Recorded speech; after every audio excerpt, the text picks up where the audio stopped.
Good evening, everyone. I'm glad to see everybody here. I'm going to go ahead and call the meeting to order. I'm going to have the Pledge of Allegiance by Ms. Quintanilla, please.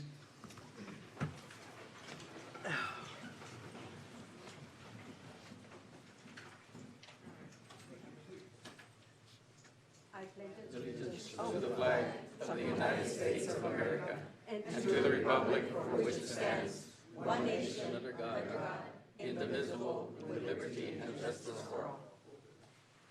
So the invocation by Mr. Robles. Please join me in prayer. Father, we come before you humbly, Lord, asking for guidance and asking for your hand to be around us. Father, we pray for all of PSJ, our employees, our students, and tonight we get a special occasion to celebrate some of the successes.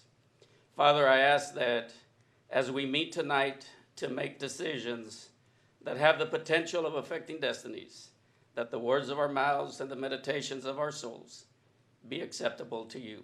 These things I ask for in the name of Jesus Christ. Amen. Amen.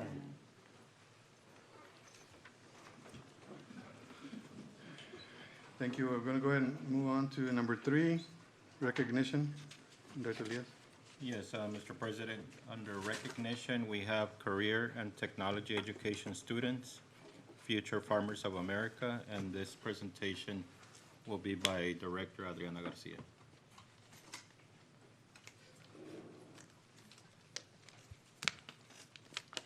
Good evening, Mr. Board President, members of the board, and Dr. Elias. Today, we would like to recognize our PSJ ISD career and technical education students from our Future Farmers of America, also known as FFA. This student organization grants students the ability to further their knowledge and skills by participating in various competitions and categories related to leadership development, career development, and speaking development. And this is a very unique situation with this organization. It encompasses the events that elevate our students to be college and career ready. These skills that they can utilize in various career pathways that they pursue as their futures, as well as it provides opportunities for them to showcase their talents. The students present today, with the guidance of their sponsors, each competed at the area level and advanced to compete at the state level individually or as a team in their respective organization and event. We are very proud of their hard work, as well as the commitment their sponsors have made to support them along the way. We'd like to get started with our first chapter from PSJ Early College High School. If the students and sponsors can join me.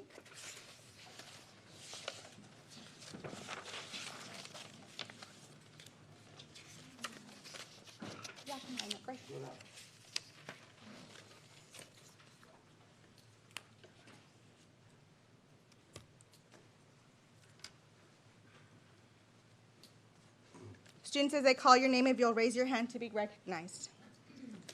Student Ava Garza, she is a member of the veterinary science and she qualified for state. I have Aubrey Garcia, also part of the team of veterinary science, qualifying and placing at state. We have Imed de la Garza, part of the milk quality of products at state. Keilani de Hoyos, part of the milk quality and products at state. Mr. Juan Gutierrez, also part of milk quality and products at state. Alora de la Cerda in range judging at state. Mia Lamas, range judging at state. Amelia Polanco for plant identification at state. Isabella Sandoval for plant identification, at state. And Zuri Lopez present for plant identification at state as well. These students in their different organizations and their different events qualified for state and did very well. We want to recognize them today.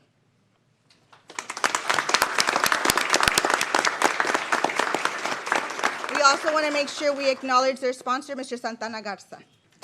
There are also 2 other sponsors that are not present with us, Mr. Pablo Trevino and Ms. Vanessa Peña as well.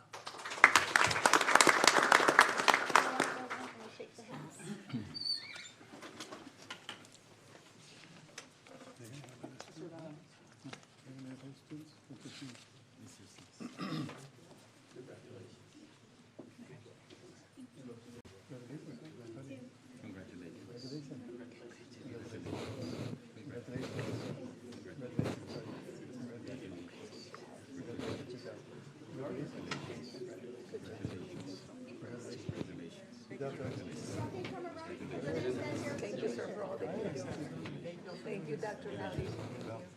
Thank you. The kids, y'all want to come? Thank you, Miss, for all that you do. You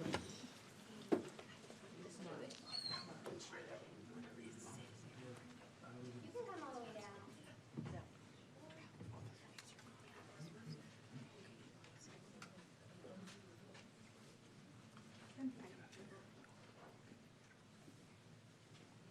Ready? And smile over here. This is a good one. Ready? 1, 2, and 3. 1, 2,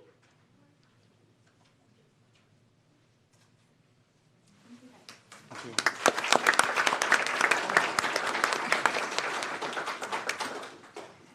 Next, if we can have PSJ Memorial, Early College High School.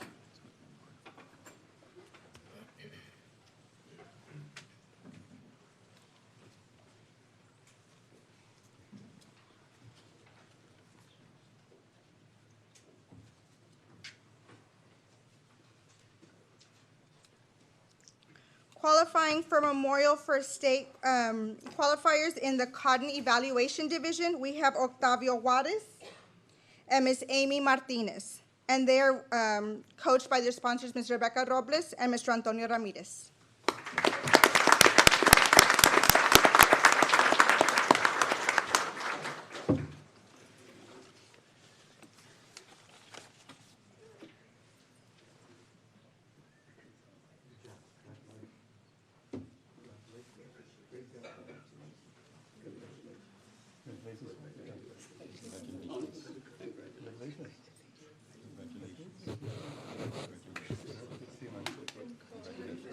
Thank you, sir, for all that you do.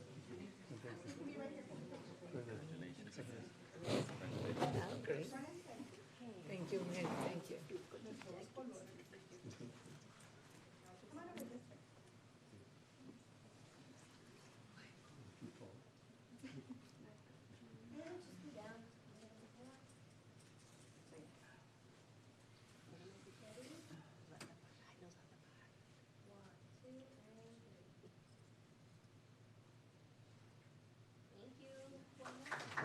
more.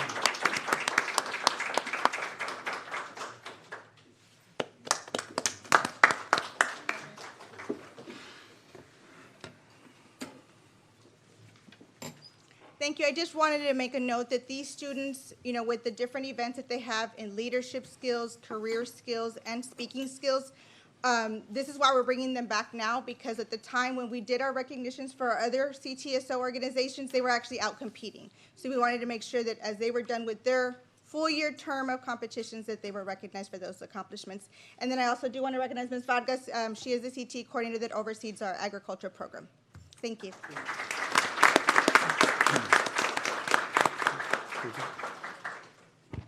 First of all, I want to commend all of you all. Congratulations. We're very proud of you. I know a little bit how all the hard work you have to do. My granddaughter was in FFA. Mr. Ramirez, thank you for that, and Mrs. Robles. So I know all that hard work and dedication that it takes to be successful in the FFA. So I want to commend you all. The sponsors also, thank you for all your hard work also. So thanks again. Appreciate you.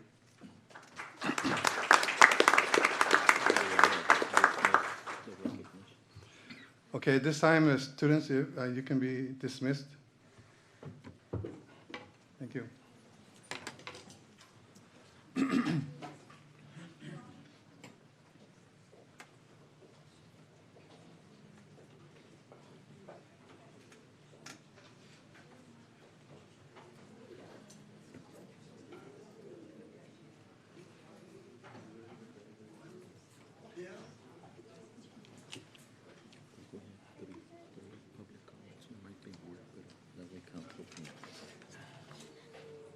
Oh, okay.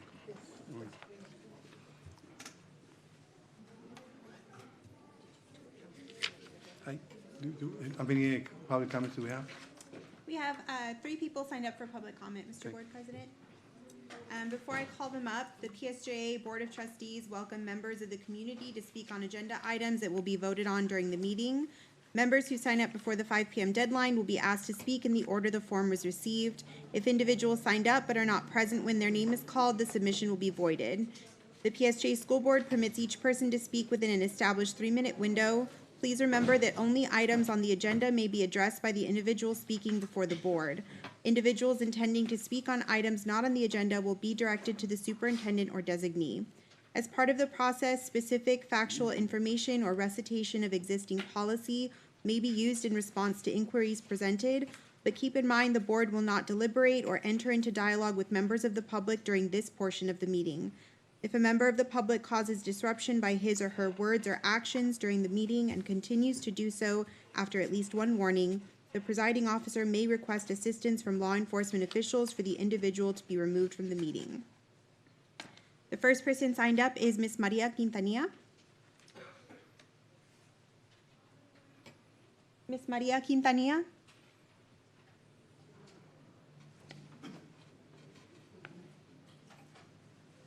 Are any of you Maria Quintanilla?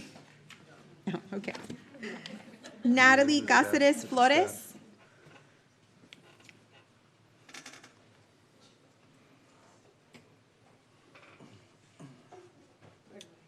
Right up here. Okay.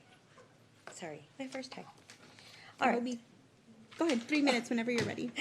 Good evening, President, board members, Dr. Elias, and distinguished guests. My name is Natalie Cáceres Flores, and I would like to thank you for the opportunity to speak tonight. I want to take a moment to celebrate the incredible work happening across our district.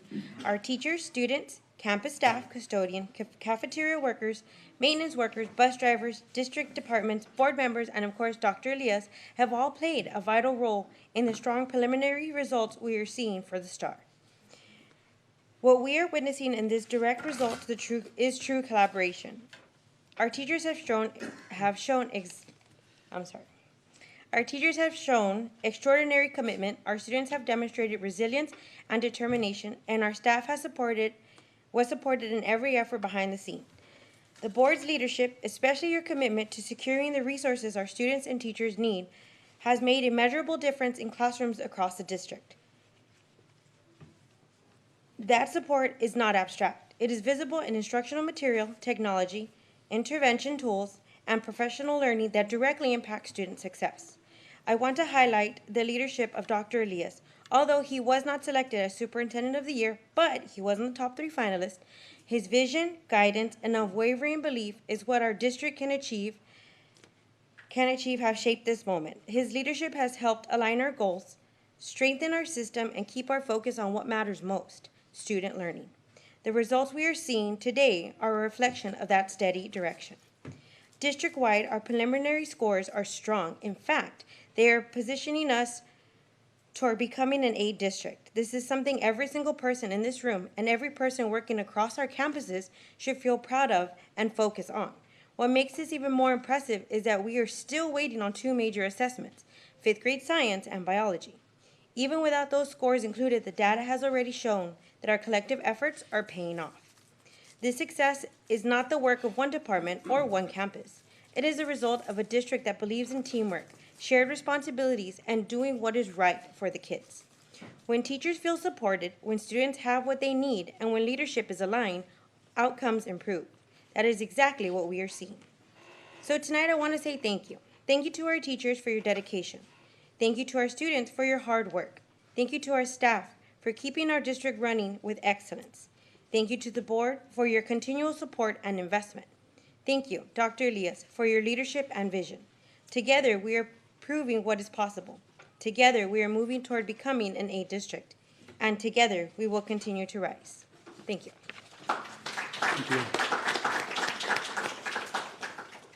Thank you. The next person signed up is Cristela Guzman.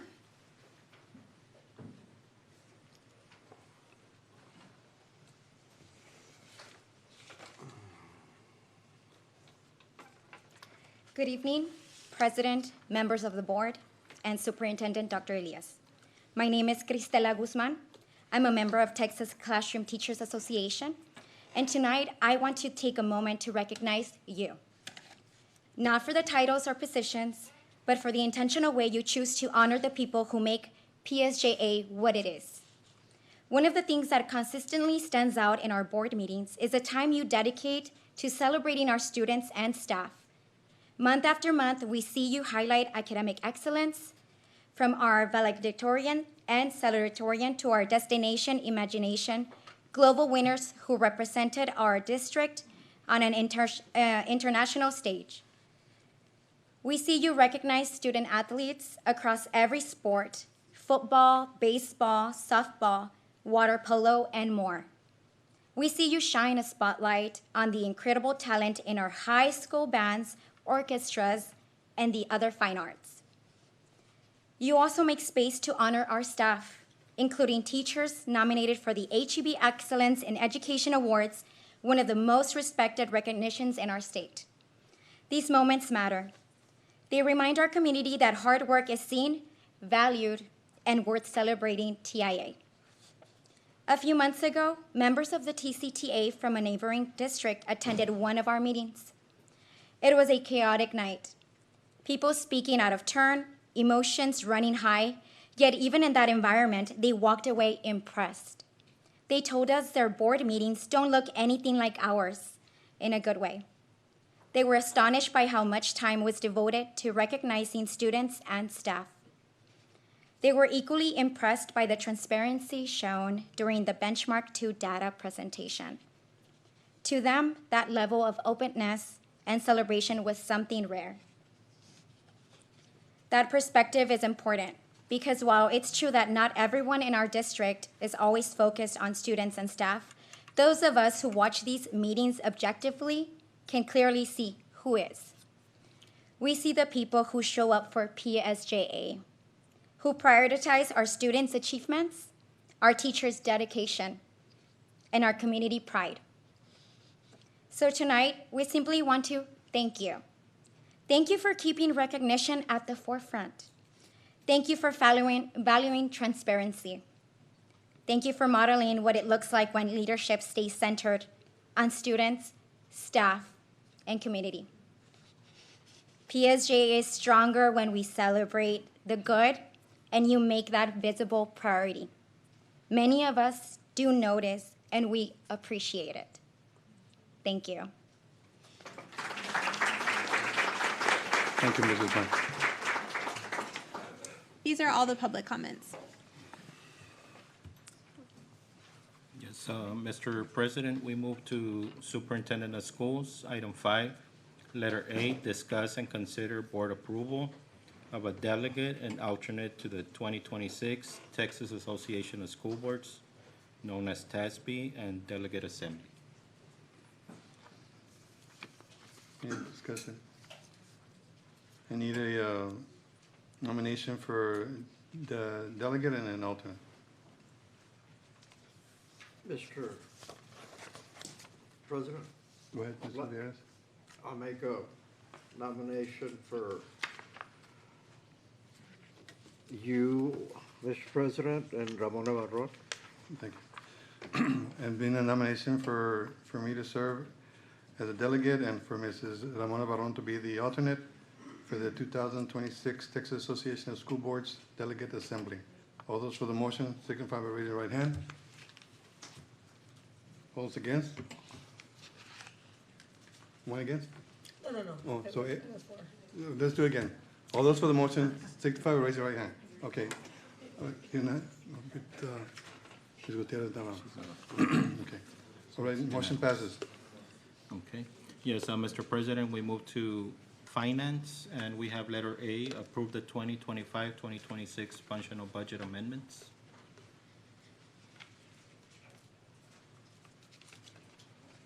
If there's any discussion, and if not, we can get. Any discussion? Any Mr. questions? President, if there are no discussions, I'll make a motion to approve. Okay, I have a motion for approval by Mr. Villegas and a second by Ms. Barron. All those for the motion signify by raising your right hand. Motion passes. Thank you. Yes, Mr. President, we move to item B, approve the use of facilities for the Hidalgo County general election and general runoff election. Any motion? I motion to approve. Okay, motion by Ms. Castillo, and I have a second. I'll second. Second by Mr. Villegas. All those for the motion signify by raising your right hand. Mr. President, can I ask Okay, a hold couple on. questions on this real Go quick? ahead. I was just wondering, I'm sure there's some expenses that are incurred. Does the county reimburse us for any of that, or I don't know how that works. No, No. electricity and no. Okay. No. That's all the questions I have. Okay, so I have, we had a motion and a second. All those for the motion, signify by raising your right hand.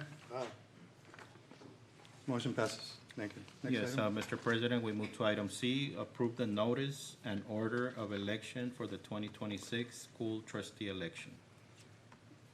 Move to approve. Moved by Mr. Robles. Can I have a second? Second by Ms. Castillo. All those for the motion, signify by raising your right hand. Motion passes. Next item. Yes, Mr. President, item D, approve the secretary ex officio for the 2026 school trustee election. Any discussion? Do we need to nominate a delegate or what? It's, That'll be Ms. Gonzalez. Oh, it's gonna be you, who's the okay. Finance. Well, I need a motion. a motion to approve. Motion by Ms. Castillo, second by Mrs. Barron. All those for the motion, signify by raising your right hand. Motion passes. Thank you. Yes, Mr. President, we move to item E, approve awarding a proposal for student athletic accident insurance and voluntary accident insurance for $260,992. I have a comment, Mr. President. Go ahead, Ms. Quintanilla. Just to ensure that this is the same, if you can just tell us a little bit about the insurance company. The insurance company is a company out of Harlingen, Texas Insurance Service Center. His name, I believe, is Alberto Trevino. We've been doing business with him for a few years. It's a very rare product. Not a lot of agents carry it. And this is the third renewal, so at the end of this school year, we'll have to go out on bid and ask you all to approve. And the Another cost rate. has remained the same for the 3 years? Correct. He held his rate. Thank you. Any other discussion? And, well, Go ahead, Mr.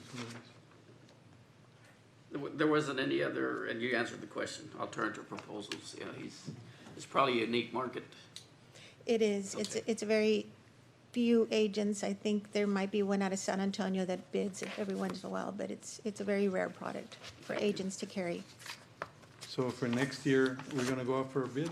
Yes, this is the third renewal on a bid that was approved 2 years ago for 2 additional renewals. So Okay. this is the last one, and then we'll have to bid that out. Mr. President. Go ahead, Ms. Barron. So for the last 3 years, we've had the same amount cost? The Yes, cost. he has held his rate. Yes. Okay, I had a motion and a second, right? No, I No. don't think we made I a thought it motion. was, okay. I'll do a motion. Motion by Ms. Barron, can I have a second? Second by Ms. Quintanilla. All those for the motion, signify by raising your right hand. Motion passes. Yes, Thank you. Mr. President, we move to item F, approve the renewal of the proposal for standby ambulance services for district-wide for $70,000 as a retainer, correct? As a Yes. retainer. Yes. This is also on its third year, and so we'll put out a proposal at the end of this Next school year, year for next for year. the following year. When, Yes. when does it fall in? What month does it fall for the, It's usually May or June. oh, okay. Any, discussion? Yeah, I've got a question. So the estimated annual expenditure is 70, but the actual cost is 81,250. Is that correct, or how does that retainer work, the 70,000? The 70,000 is an estimated amount. Right. The 81,000 is probably the calculation from our software bid. Okay, It's not on this slide, so we have to put in a set number into our software so that it calculates some kind of estimate. This estimate is based on what we actually paid out. okay, thank you, Vic. Just an estimate, so that for some reason, then it doesn't use up all the 70,000, then we don't have to pay the rest of it. Right. Okay. Barron, you have a- Okay. No, that was my question. If the $70,000 is all that we have to spend, do we spend it all at the end of the year, or it hasn't been spent fully? I mean, I know that we're approving 70,000, so my question is, have they ever come short? Like, I mean, they've maybe billed us for 60 or 65 and there's a balance, or have we had to pay additional? It's been both, because it's an ambulance service. If our teams go to the playoffs, then depending on how many rounds they go, we have the ambulances there. So it's gone contingent. both ways. It's Okay. hard to tell if we'll come in under or if we'll come in above. So we award by the hour, and this vendor was half the price by hour compared to the other vendor that submitted. So Thank you. So this year, this possibility might go up 70,000? And I'm gonna brag it because we have a lot of teams that go into championship teams, that's why. Yeah, So- that's a tough question to answer, right? So It depends on how many Okay, I games we see. play, yeah. So I just thought I'd brag about our district. Thank you. Okay, that's it? Okay, so, do I need a motion? Motion. Motion by Ms. Cantanian, can I have a second? Second by Ms. Castillo. All those for the motion, signify by raising your right hand. Motion passes. Yes, Mr. President, we move to item 7, Student Services, letter A, approve the memorandum of understanding between PSJA and the County of Hidalgo to operate a juvenile justice alternative education program for the 26-27 school year. I have a question, a Go ahead, couple of Ms. Bowen. questions. Number one, is this the first time that we're getting an MOU with them, or have we No, had it? It's, every year we have an MOU that we do with JJAEP. Okay. And it's only for those students, we usually reserve 8 spots. But if we don't use those 8 spots, then we don't pay for those spots, we Okay. get reimbursed back. All right. So question number 2 is, because we didn't get any for us that are new, I didn't get anything to read up on it and how it works and all that stuff, Okay, so. and if Dr. I can- Noyola can explain a little more on it if you want to show the Yes. presentation. Okay. If you would go to the next slide, Mr. Doctor. Just to give you some little background on it, you know, Chapter 37, which is the Texas Education Code that we use in the state of Texas, it does require that the county of Hidalgo have, and their juvenile board establish and operate a juvenile justice alternative education program. We call it JJAEP.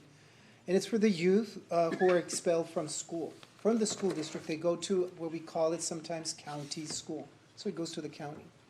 It's mandatory for the students who commit felonies, so they have to go over there on campus or at a school-related off-campus activities will be expelled to JJAEP. And we can also send them over there for discretionary purposes. That's number 3. It says it is discretionary to expel students to JJAEP for serious, persistent misbehavior. They, you know, sometimes we send them, let's say, to Bowie, but they don't behave, so then we can move them over to the county school, JJAEP. And if it's discretionary, then we have to pay, because we're sending them over there, and it's not mandatory. But when it is mandatory, we don't have to pay, exactly what Dr. Elias said. If you go to the next slide. So the memorandum is between us, of course, and the County of Hidalgo, and through its Hidalgo County Juvenile Board to operate what? A JJAEP, and it'll be effective August 1st, all the way to July 31st of this coming year. Go to the next slide. When we say mandatory, we get 5 spaces at no cost to the district. That's what Dr. Elias was saying, and it's true. When they commit felonies on campus or in a school-related activity, we need to send them out. But what we do is we ask them, you know, save us some spots, 8 discretionary, and we use 4 for the fall and 4 for the spring. And that will be a cost to us, $115 per student per day. So we're looking at, for 60 days, it'll be about $55,200. And discretionary student space monies that are not used, they return them to us at the end of the year. So we have to provide the money first at the beginning of the year, and then at the end of the year, if we didn't use for discretionary reasons, they'll return everything to us. The funding source, of course, is local funds. And then what we're asking or recommending is that you approve the memorandum. There should have been at least a MOU in your packet. Yes, Well, there was it's no not in there, backup. okay, No. okay. There's an MOU and it explains everything. Basically, I just took out the items that we need to know. Usually, if you wanna know how many students, I'm gonna say we only send 1 student per year, basically. mandatory. We're very good, and I'm gonna give a lot of credit to the principals, assistant principals. They work very well with the students. They have arrangements, they talk to them, if they have to suspend them, they'll suspend them. If, they do quite a lot. We're very honored, I'm gonna say, to have principals and assistant principals that work with the students a lot, okay? Mr. President. Go ahead. Yes. Dr. Loyola, when you say that maybe one per year, those are the Right. mandatory, do you have lately any discretionary that the district has been sending? We don't send usually discretionary, sir, but mandatory we will. Okay. And, Well, that's a low number, and I'm glad to hear that. Yes. So actually, your office hasn't decided there are discretionary Right. recommendations. So- And they do ask us to separate some spots just in case, so every year we do that. But we never really send anybody So for we're discretionary. getting reimbursed for Yes. non-usage? Okay, Yes. thank you. Mr. President, Go I ahead, have a Ms. question, Castillo. sir. Sure. For that one student, do we send work for them? How does that work? Well, we're supposed to send everything about that student, any documentation, their grades, attendance, if they have, in special programs, things like that. We send everything to them, and they're the ones that produce everything. They provide the learning over there, the teaching, to the students, not us. Now, I would imagine the time would differ depending on the offense. Like, how much time are they there depending on, The minimum they ask for is 30 days. I see. Okay, and the way they do it, if we send them over and they don't behave, they just add a day to I it. see. It's now 31. But if they behave, then after their 30 days, that's the minimum, they can come back to us, to the district. But they need to fulfill the days that we send them. We usually send them at a minimum 60 days, but they're saying at least 30, but we send them usually 60 days. We can go all the way to 90. I have a question. Are they responsible for testing the students? They do ask us, and we send someone with all the materials and over there to help them test. Any other discussion? Yeah. Go ahead, Ms. Contreras. So give me an example, maybe of the past 3 years, let's say, what type of offense has the student done, Okay. whether it's within the school grounds or outside? It's I'm trying to figure out if Okay. it's, like, are they committing an actual crime outside or considered a crime? Or It has is to be on campus, It has and to be. usually it's the number of Xanax pills. Let's say we caught someone Okay. with Xanax pills, if it's 3 or 4, we're supposed to take care of that in-house. But if it's more, usually it has to be more than 30, usually, then we send them out. And we need a police report with, and all of that. So usually those are the really mandatory ones that we send out. If they had a gun, which, thank God, we have to report every year if there's a gun or not. We haven't had guns, thank God. Also, if they have a gun, they go automatically over there. All those real serious type of crimes, those are the ones that need to go out immediately. Okay, so then the school does their job by filing a police report and sending them to JJAP. That student goes through the court system? How much, like, how does that work if he's committed a crime?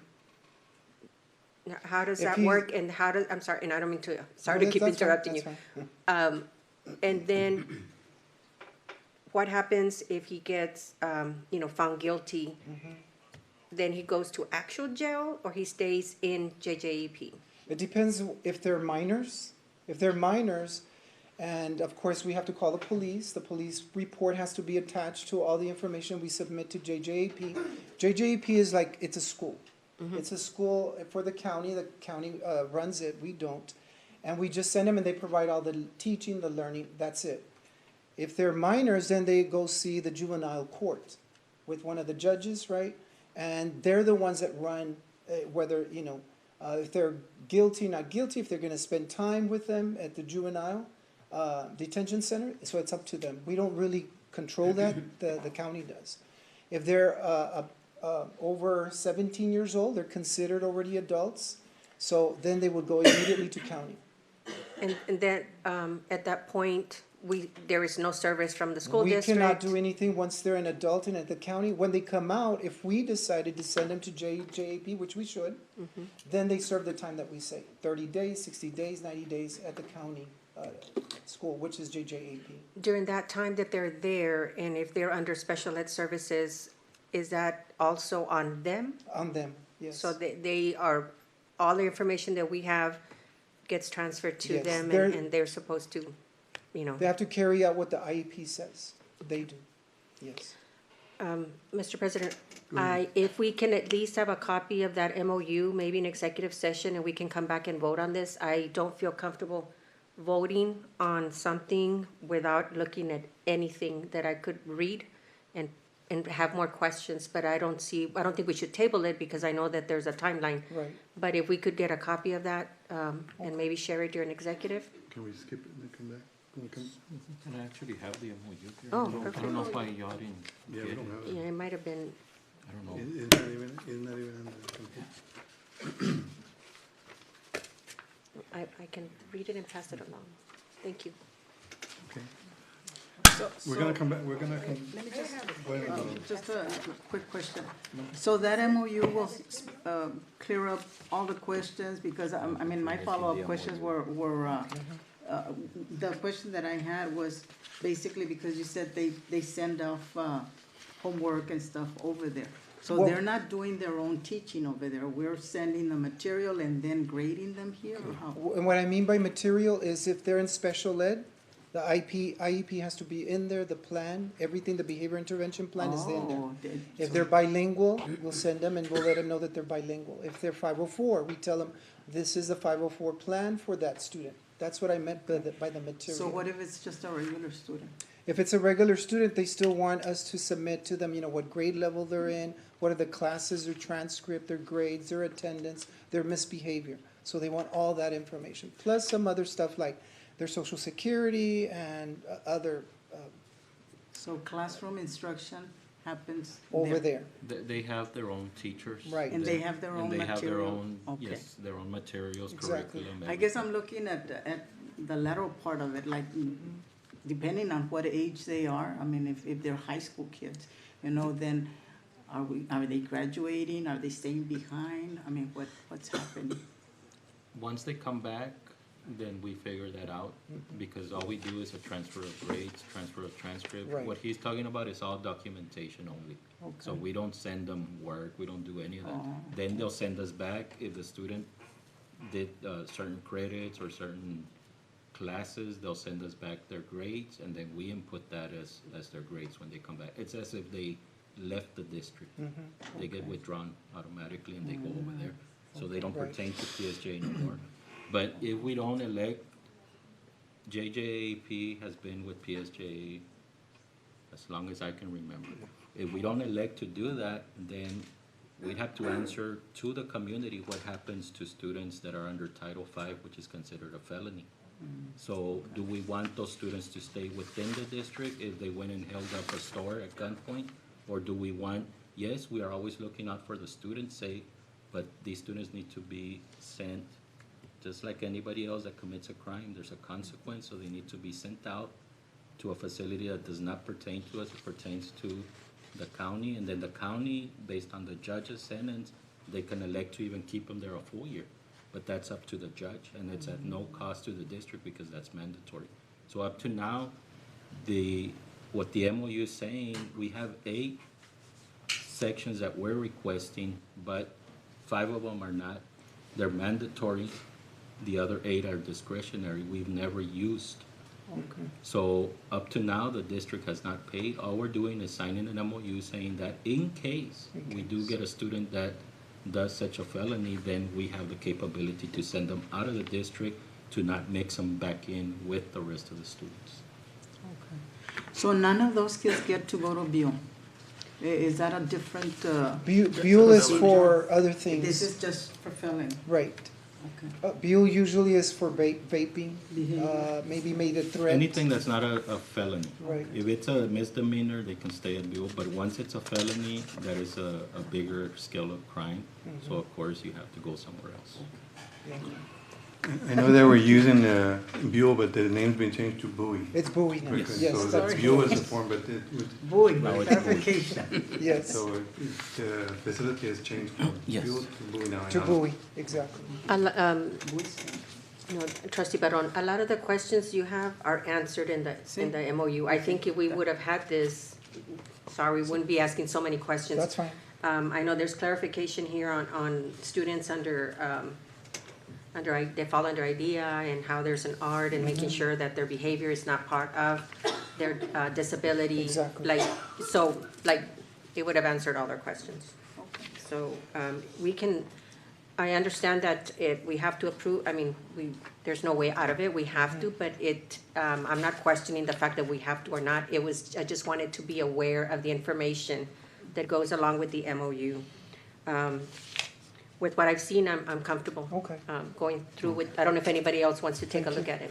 No, Okay. I think most of the questions were answered by Dr. Elias. Okay. Yeah, I think it's basically like transferring to McAllen, except Right. they're transferring to. They have to be away from school district, PSJA, someplace else, because of the seriousness of what they've done. Exactly. With that in mind, Mr. President, I'd like to make a motion to approve. Okay, I have a motion for approval by Mrs. Barron. Can I have a second? Second. Second by Mr. Robles. All those for the motion, signify by raising the right hand. Aye. Aye. Motion passes. Okay, next item. Thank you. Yes, Mr. President, we move to item 8 under curriculum and instruction, and the next 3 will be presentations. And the first one is letter A, presentation on the early literacy data. And Mr. Marquez will be present, Dr. Marquez. Yes, good evening, President Rodriguez, members of the board, Dr. Elias. We have 3 great presentations for you tonight. And at PSJ, first of all, we place a strong emphasis on our early childhood program, since it is the foundation of learning and for long-term student success. It is a really good indicator of long-term student success. So over the past several years, we have invested a lot of time and energy into our pre-K program, and this presentation highlights the impact of this work. As you will see, our early childhood data reflects continued growth in both literacy and mathematics, with clear progress from the beginning of the year to the end of the year across grade levels. You'll also see encouraging trends in kindergarten readiness, which is a key indicator that our youngest learners are entering school better prepared than in previous years. These results reflect a system-wide commitment to early learning and a clear focus on building strong foundations that support student success in the years ahead. So Dr. Claudia Gonzalez will now present on the early childhood program assessments and results.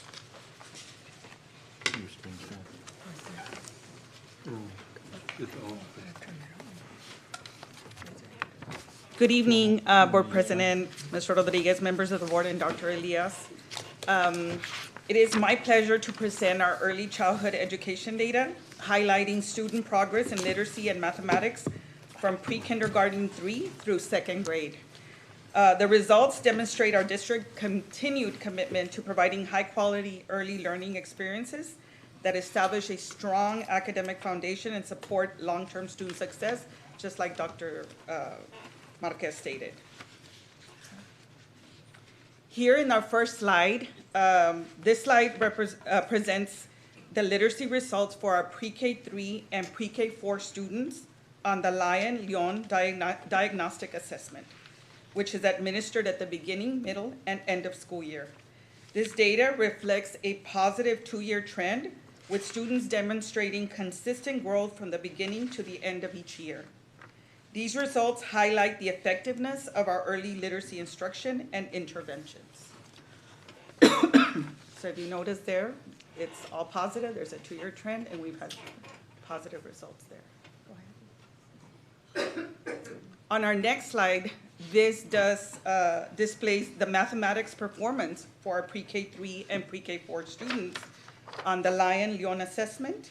Similar to literacy, the data shows a strong upward trend over the past 2 years.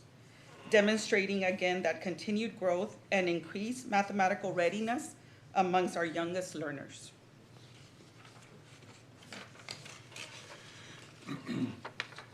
In our next slide, this presents the combined literacy data for students in kindergarten through second grade using the TPRI and Tejas Lee diagnostic assessments. So this is what is given to our youngest learners, the assessment. As shown, student performance continues to trend upward across all grade levels. I would also like to highlight that we have exceeded our end of year 2026 board progress measure goals in every grade level. So those are the ones that you see to the right in blue. Kindergarten students are currently 6 percentage points above the goal at the end of the school year. In first grade students are 16 points above the end of year goal, and second grade students are 9 points above the goal. These accomplishments reflect the dedication and collaborative efforts of our teachers, campus leaders, instructional staff, and district personnel. So we're very happy to show this because, you know, we struggled a little bit at the beginning, but we're showing that strong growth. On the next slide, this slide highlights our kindergarten readiness data, which demonstrate continued improvement in the effectiveness of our pre-K programs across the district. Kindergarten readiness is reported on a 1-year lag, and the current year's results will be available in fall 2026. That's why you see that empty spot there, that will be coming in the fall. The trend data shows that an increasing number of students are entering kindergarten equipped with the foundational skills necessary for academic success, reinforcing the positive impact of our early childhood program. And I will say that across the region, right? Across the region, we are actually leading most of our school districts that are within our range: Edinburgh, McAllen, La Jolla. I will tell you, we were recently, we're part of a SEED grant, right, which is an early childhood grant that we attend Region 1 to participate with this grant. And within all the districts that were there, we actually had the highest kinder readiness results, which is, you know, we're really proud of that.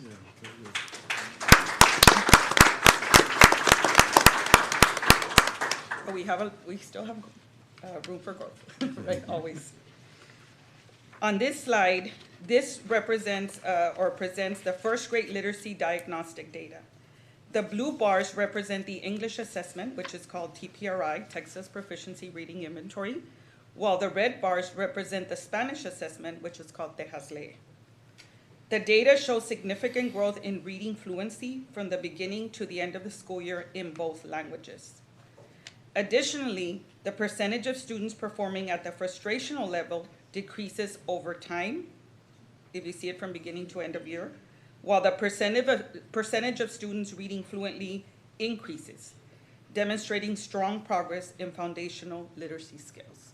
So if you see that in the beginning of the year, the light blue, which is the students are listening, they're not reading, by the end of year, that decreases from 76 to 25% in TPRI, and then the readability goes from 24 to 75. So it actually flips over, which is what we want to see. We want that trend to flip. The non-readers become readers, right? And the same thing in our Spanish readers. Similar to first grade, second grade students demonstrate meaningful growth in reading proficiency. The data shows a decrease in the number of students also who are not yet reading fluently, and an increase in the number of students achieving fluent reading levels in both English and Spanish. These results reflect continued literacy development as students progress through the primary grades. In addition, we also wanted to share some highlights of our first grade reading performance using the iReady diagnostic assessment, which is a diagnostic assessment, technology assessment that our students participate in on a daily basis. iReady is one of the instructional tools used to support literacy and mathematics achievement. The data here shows a 44% point increase in the number of students performing on grade level from the beginning of the year to the end of year. Those are the two at the top, the BOY and EOY. So you're basically looking at the two green bars, the one with the diagonal lines and the basic green one. Again, this is demonstrating substantial growth in reading achievement. So this is just another tool that we use to, as another source of data to measure our student success. This slide represents our second grade students' reading performance on the iReady diagnostic assessment. The results show a 36 percentage point increase in the number of students performing on grade level from beginning of year to end of year, reflecting strong gains in literacy achievement again. The next slide displays our first grade mathematics results from the iReady diagnostic assessment, which shows and demonstrates student performance increase significantly throughout the year, with a 43 percentage point increase in the number of students performing on grade level from beginning to end of year. And our final slide highlights our second grade mathematics performance on the iReady diagnostic assessment. The data shows a 36 percentage point increase in students performing on grade level from beginning to end of school year. Overall, these results demonstrate the positive impact of our early childhood and elementary instructional programs. The consistent growth across literacy and mathematics reflects the hard work of our students, educators, administrators, and families, as well as our district's commitment to ensuring every child is prepared for future academic success. This data demonstrates a strong foundation that directly impacts student performance in our state accountability results, which will be presented next. Okay. Just a quick point. Those last slides, beginning with the board outcome goal 2, they were very difficult to see in the packet, and that's why I kind of tried to look. I don't know if we can get a printed copy of just goal 2. Yes, sir. Thank you. We can get you. The building block campuses that we have, do they help with this positive results? Building Blocks is one that it's a really good program. I mean, well, not program, but it's a school, right? And the positive thing about having a Building Blocks Academy is that it's very focused on early childhood. So, versus the other schools that have pre-K 3 through 5th grade, this one is solely focused on our pre-K 3, pre-K 4, kindergarten, and we have a school with 1st grade also. So that, along with Early Start, we partner with approximately 35, 40 childcare centers that we partner with, right? So that in addition. And then along with, we also partner with Hidalgo County Head Start. We have 5 elementaries that this coming school year we will have, right, that will be part, or that have been part, but we will continue to be partnering with them. Of course, we were also expanding with our Cesar Chavez Elementary, which will actually have a whole hallway, right, that is going to be solely dedicated to Hidalgo County Head Start. So all of the partnerships that we have with them, the grants that we've been able to obtain have really helped, but I will tell you that every grant that we obtain, we're learning from them, but they're also learning from us. I will say, which is something great because it just verifies that what we're doing is something good, the structure that we have in place. But then what it does is it, of course, makes us reflect and make it even stronger. Yes.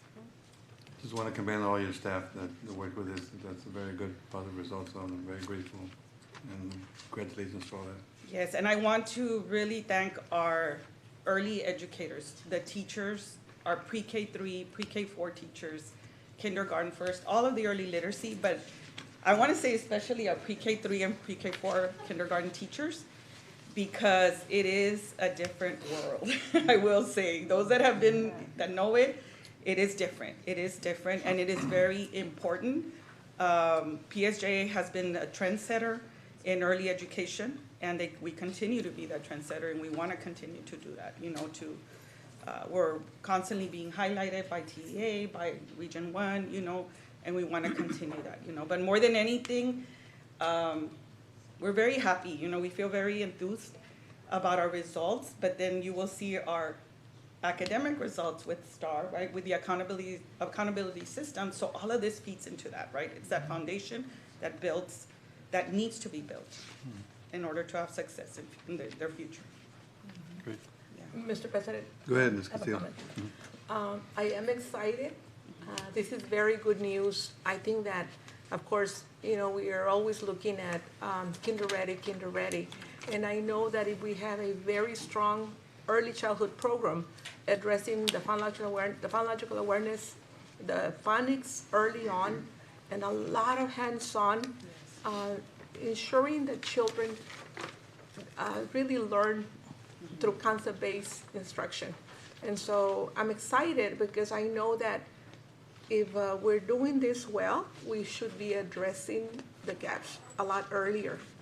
And so one of the things that I know this program will do is ensure that when children get to first and second grade, they have the reading down packed, so that they can so that we can have them reading 60 minutes in first grade, 90 minutes in second, 120 in third.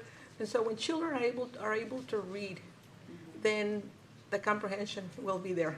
The teachers don't have to spend so much time when they're getting them ready for STAR. It's difficult when children are not reading yet, because then they don't have the comprehension. So I'm excited, and this is great work, incredible. Yes, I've been in pre-K3 classrooms and pre-K4 classrooms, and it is so exciting to see how we have incredible teachers that are very passionate and compassionate. And so, good work. I'm excited, and I commend you all for really focusing in this, especially in these grades, because you said it, and we all know it. That's the foundation. Once we give children a very good, solid foundation, then the rest will follow, and alignment. Yes. Before I conclude, I do want to thank our coordinators, our specialists that work really hard with that. And we have 2 early childhood specialists that work specifically with pre-K 3 and 4. And we thank you for that assistance, because like I said, it's a different world in pre-K. But they provide a lot of support. I have, Ms. Gutierrez has a question. Yes, ma'am. Gutierrez, you on? Yes, Go ahead. yes. Good evening, everyone. Ms. Bracamontes, I have concerns and questions about those concerns. We have, for a long time, we've had the building blocks schools, if you want to call them that. And we also have the pre-K in the schools. There's been a lot of concern from the schools, from the staff in the schools, from the grade teachers, that some building blocks recruit students that end up leaving our schools and going to building blocks. Our total enrollment has gone down. The projection, I was looking on my notes right now, we're projecting that we're gonna have less students next year than this year.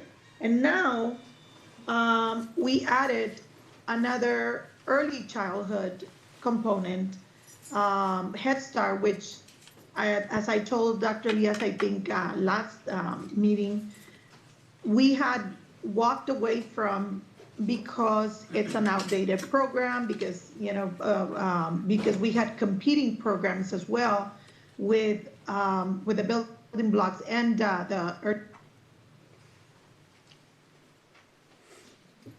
Yeah, cut off.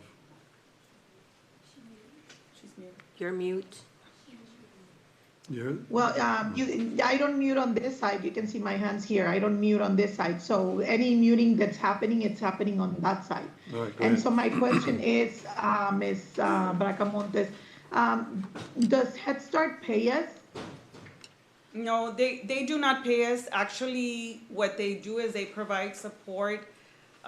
With Head Start, we have actually an additional, I guess you can see, almost like, it's called a director, right? But it's like almost as an additional assistant principal that is leading the Head Start section of the campus. So they help us with supporting.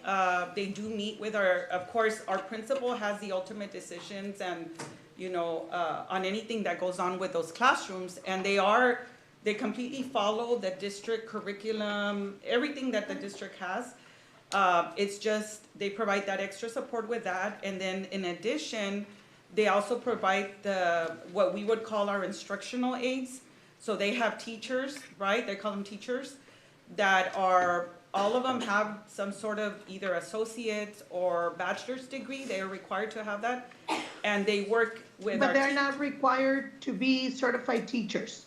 No, but they work as, so basically, instead of us having the teacher aide, providing the teacher aide and paying for the teacher aide from the district budget, the Head Start provides that teacher aide for these classrooms. So in the sense. But there is a certified teacher in the classroom Yes, with the teacher certified aide. teacher is a That's PSJ her certified question. teacher. Yes, ma'am. Yes, sir. Okay. Who's doing the presentation? Claudia, right? So, Claudia, so the Mr. question Board about President, the, Mr. Board the President, Ms. enrollment, Gutierrez's the time has compe- elapsed the on this competing item. Of The timer? Head Start Yes. to, Ms. Gutierrez, schools and all that. Ms. Gutierrez, I'm sorry, your time has run out.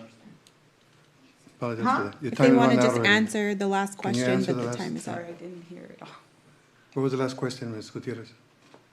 It's the same one that I asked at the beginning. What are we doing? What is the concern about the enrollment that's going down? And now we're adding yet another program that competes with our, Head Start and our schools, early childhood classrooms are competing with Building Blocks, and Building Blocks is competing with them because it's basically the same thing.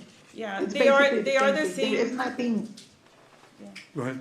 They are the same, the enrollment is all, like the pre-K 3 students, pre-K 4 students across the district, whether they be Head Start, Building Blocks, Early Start, childcare centers, they are all part of our district, right?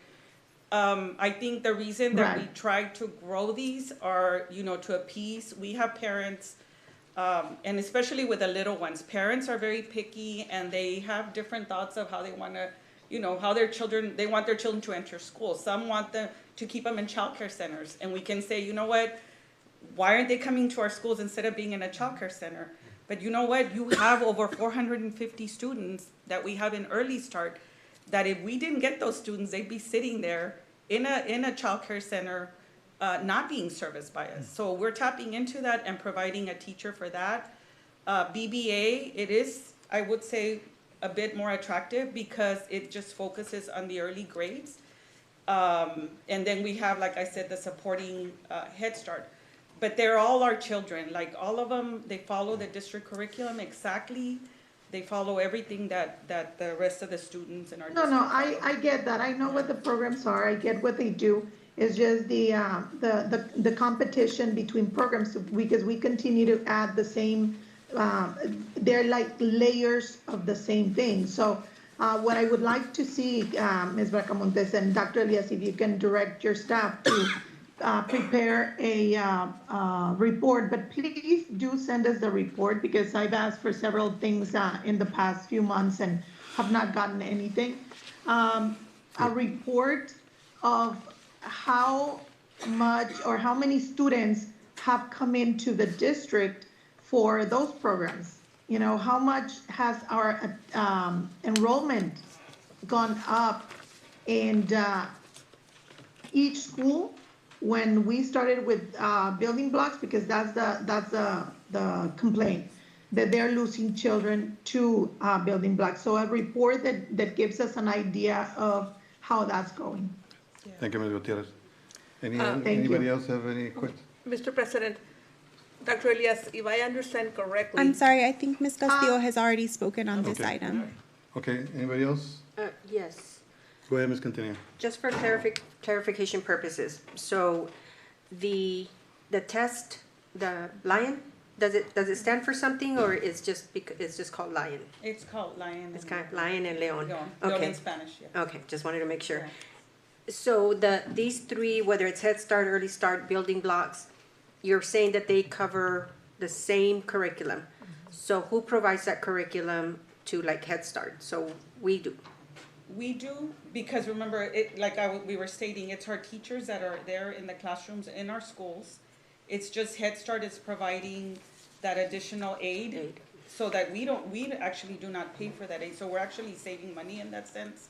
And then there's a director that oversees just that Head Start area, just kind of like monitoring them. They also help us with other things such as like vaccinations, sometimes when the children don't have the uniforms, they provide uniforms for them. There's other items that they assist us with, but like I said, one of the major ones is that additional aid.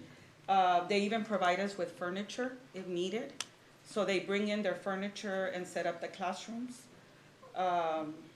It's, like I said, it's pretty much, but everything that has to do with the start and end time, transportation, curriculum, everything is followed at, just like all the other campuses at the district level. Okay, so the funding is the same, whether they attend Head Start, Yes, ma'am. Head Start, Early Start, Building Blocks, the school Yes. district gets the funding for that? Yes. Okay, and I mean, I've seen, and considering that we're talking about very young, and I agree with Trustee Castillo, is that that's so important. And obviously, comparing the beginning of the year to the end of the year, the progress is there. But there is a substantial number of students who are, from what I see at least, you show 0 at 3 grades or lower, below level. But we do have a substantial amount of students 2 grade levels or lower. What is being done to either identify them, because it could be that they just have some type of learning disability?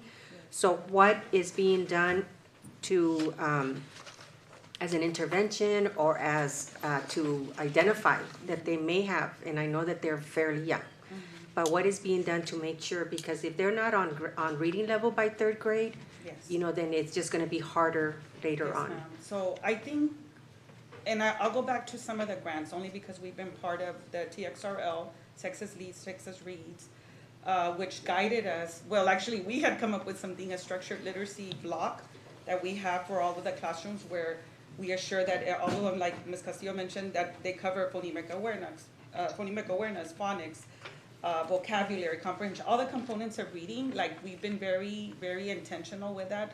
We also have a specialists, our RLA coordinators and specialists that work with that also, specifically with 1st and 2nd grade, because sometimes we focus on the real little ones and we focus on the testing grades, but we leave out 1st grade and 2nd grade. And that's something that I will say that when Dr. Elias came in, we had that conversation about, we would like to make these specialists specific to 1st and 2nd grade, because sometimes that's your grade that you don't focus on. And that has, it shows the results. The teachers, the coordinators and specialists actually go out into the classrooms. They help them set up their groups, right? They follow the blended learning, everything that the other grade levels do. And they model for the teachers. There's trainings that we provide. There's trainings that we provided for the administrators through TXRL. That was for the actual leaders, because if the leader does not know the early literacy, then how can they support their teachers at the campus level? So we do provide a lot of training for our leaders at the campus level. So there's 230 students who are 2 grade levels below in 2nd grade. What is being done for them? We have, like I said, for one, we've recently adopted a Mosaico Magnetic, which is a program that because for a long time we tried to align it district-wide, like the phonics programs, because a lot of the phonics was only done in the early grades, pre-K, 2nd grade was already like, oh, they're reading, 3rd grade, they're reading, but no. So now we provide a program, the phonics program, from kinder through 2nd grade. It is completely provided for every single student in the district across all campuses. So if they go from one campus to the other, they will follow the program. And that is something that is amazing. This was our 1st year, actually. 1st year? I'm already, feels like forever. This is our 1st year that we had this program, and it's been, so far to show good results. I want to end by thanking you for putting the presentation and tying it to our school board goals. That, I think I had asked for that for the College Readiness Department to do something similar. I have not received that as well, but I would like to see that, because it helps us when we're looking at it, and obviously you all are ahead of where you had stated to be. So thank you for that. And congratulations to all the hardworking specialists and teachers and everybody that works with that great event. Good job. Anybody else have a question? Go ahead, Mr. Villegas. Dude, and Claudia, you can answer it, or Dr. Elias. So when we started this, we had a goal in mind because of the need for these small kids to get some valuable training.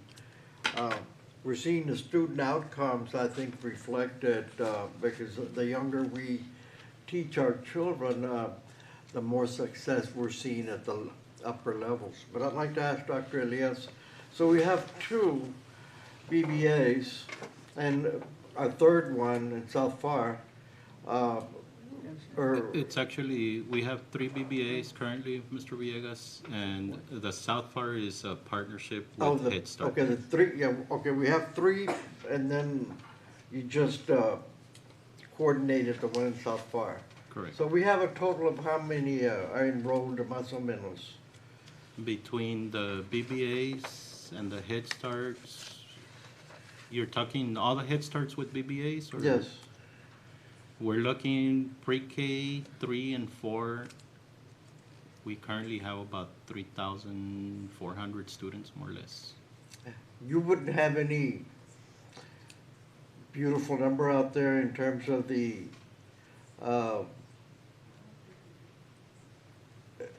money that we're getting from the state on that? Currently, with pre-K 3, we get half funding per student, based again on ADA, the time that they spend on attendance. But when it's pre-K 4, we get full funding. And then we do have some also with the partnerships that we have with the different daycares that we have throughout the cities. We even expand out of the PSJ area. And then those also give us fundings if it's pre-K 3 or pre-K 4 students also. So we collect funding on those also, and we also provide staffing. Now, I beg to differ with the trustee on saying that we don't benefit from Head Start. We do benefit from Head Start. Currently, with the partnership that we have with Head Start, there is about 30 Head Start classrooms throughout the district. They provide different resources, they provide different support services for students, and we're saving about $1.5 million that the district would have to spend on a teacher aide. So we don't have to spend on that. We just spend on the actual teacher. There's still a principal of record, but they also provide a director. They provide the meals for the students also, and they provide a lot of different services for the students. So to me, it's a win for the district when we partner with Head Start. And it's something that is also in conjunction with the county. It has to have approval from the county for us to open that partnership that we did for 10 classrooms in the south area of FAR.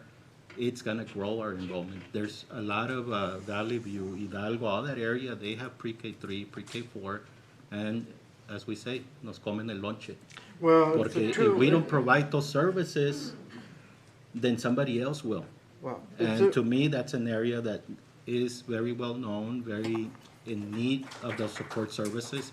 So to me, it's let's provide those services. We're saving 1.5 million in teacher aides, and these teachers are certified teachers. The teacher aides that they're providing have an associate's degree. They're requiring them to have that. Some even a bachelor's degree. So it's like having almost 2 teachers in a classroom. So to me, that's a great service. And the curriculum, they're following what we want. They're following what we want for the students, and that's the reason we're performing so well. Well, I just want to commend you for that because it goes along with your vision for growing PSJ and at the same time providing what we need to do for student outcomes at such an early age. When so many districts are struggling with the loss of enrollment, we're going in an opposite direction. So I want to commend you. I do. Mr. Villegas, we're maintaining, and I know other districts are losing at a drastic range where they're having to, cut down with staffing at 200, 250. Even small districts, I'm hearing 70, 80 teachers that they're having to cut down. Up to now, The only thing we've done is, of course, to match our enrollment, because everybody's losing. The whole state is losing in enrollment. So all we're trying to do is match what we're losing, but through attrition. We're not laying off people, we're not going there, and I'm not gonna go there because I'm not about to hurt families. We know that, you know, we are the biggest employer in the 3 cities, and to me, that says we gotta take care of family, and I keep saying we are family. Well, I think you're doing a tremendous job. I don't want to say any more because I think I've got some comments that are related to anticipated STAR results in a little while. But I do want to get ahead of myself right now, and I want to thank anybody that is involved with education of our kids. And they're all here, from our EOs to our specialists and coordinators and principals and paraprofessionals, everybody. So congratulations to PSJ for staying on top. Thank you, Dr. Elias. Thank you. Thank you. Mr. President, Okay, we're going on to the Yes. preliminary Mr. 2026 President. STAR results. Mr. President, can you hear me? Go ahead, Ms. Gutierrez. Yeah, no, I just have a comment for legal. I just wanna, is legal, there? Yes, I'm here. Yes. Okay, I just wanna clarify that no, I didn't hear any board trustee. If Dr. Elias was referring to me saying that the program doesn't work, Dr. Elias, I did not say that any time. And I didn't hear any other board trustee saying that. So just to clarify, because you just said, contrary to what the trustee said about it not working, I Ms. never Gutierrez. said that for the record. Okay, Thank you, Ms. thank you. Gutierrez. Let's stay professional, Ms. Gutierrez. Okay, going on to the next Thank you. item. Exactly, let's stay professional. Let me remind you that. Thank you, Ms. Gutierrez. Going on to the next presentation, please. Okay, thank you. Proud of that celebration of how well the early childhood program is doing. Well, let me read the line, because I know No, we sorry. didn't get to read the line item on the agenda. Go ahead. Sorry about That way, that. I jumped it. the people who are watching can get to hear that. It's letter B, of course, on curriculum and instruction, presentation on the preliminary 2026 STAR results. And this will be presented by Dr. Marquez. Thank you, Dr. Elias. So in the prior presentation, you saw our early literacy results and the strong foundation being built in our elementary grades. Now, we're going to be sharing our 2026 preliminary grades 3 to 8 STAR and end of course results from across the district. Before we begin, I want to clarify that this data is preliminary and based on the results currently released by the Texas Education Agency. For science in particular, I really want you to make a note that due to the standard setting for the grade 5 and grade 8 assessments, combined science performance levels have not yet been released. Those will be released at the very end of July. At this time, only biology results are available. For purposes of analysis and context, we are presenting our grades 5 and grade 8 science performance using last year's cut points. These are temporary and will change once TEA releases the updated standards. This may increase or decrease our 5th and 8th grade science results. Or if they leave them the same, our scores will stay the same in those 2 grades. In addition, the test results have been released to families according to the state's reporting timeline, with end-of-course results made available on June 10th and grades 3 to 8 results on June 16th. The parent access link has been shared through our district website and social media so that families can review student performance. It's a really good interactive website. If you as a parent would like to go in and check it out, it's really great information for our parents. This presentation is going to provide an overview of student performance at the elementary, middle, and high school levels, including key indicators such as approaches, meets, and masters across content areas. We're proud of the results that you're about to see as our students continue to outperform their region and the state across different levels. At the same time, we recognize there is still important work ahead to ensure that even more of our students are meeting and exceeding grade level expectations, to your point, Ms. Quintanilla. But as you will see, these results reflect the progress that our students are making and the impact of aligned efforts across campuses and departments. So at this time, our executive officers will present the results by level.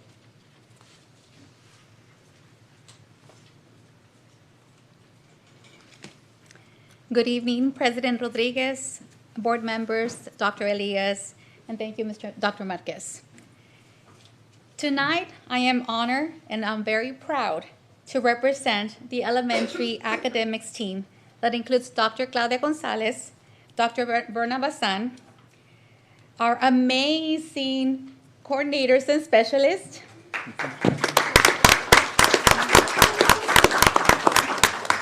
campus administrators, teachers, and myself. Before we begin, I want to emphasize that the results you will see tonight did not happen by chance. They are the result of intentional planning, strong leadership, effective systems, and the collective commitment of our elementary staff. Under the leadership of Dr. Elias and Dr. Marquez, our district has remained focused on improving outcomes for all students. Through collaborative efforts across our executive leadership team, we have implemented targeted initiatives led by the elementary executive officers to measure progress and to provide the support necessary to ensure high-quality instruction across all our campuses. We are especially grateful to Dr. Marquez and the academic executive officer team for the targeted improvement plan work that has been led for the past 3 years. Those efforts have strengthened our systems of accountability, data analysis, and continuous improvement, creating a strong foundation for the results we are celebrating tonight. These accomplishments reflect the power of Team PSJA working together with a shared commitment to student success. We will begin with our elementary preliminary student achievement results. Our elementary students demonstrated strong performance across all tested grade levels and subjects. With every assessment exceeding 70% at the approaches level. Several of the highlights that stand out include, first, 5th grade mathematics delivered exceptional results with 84% of the students achieving approaches, 57% achieving meets, and 24% achieving masters. Reading continues to be a district strength in elementary. In 5th grade reading, 81% of the students achieved approaches, 61% achieved meets, and an impressive 37% achieved masters.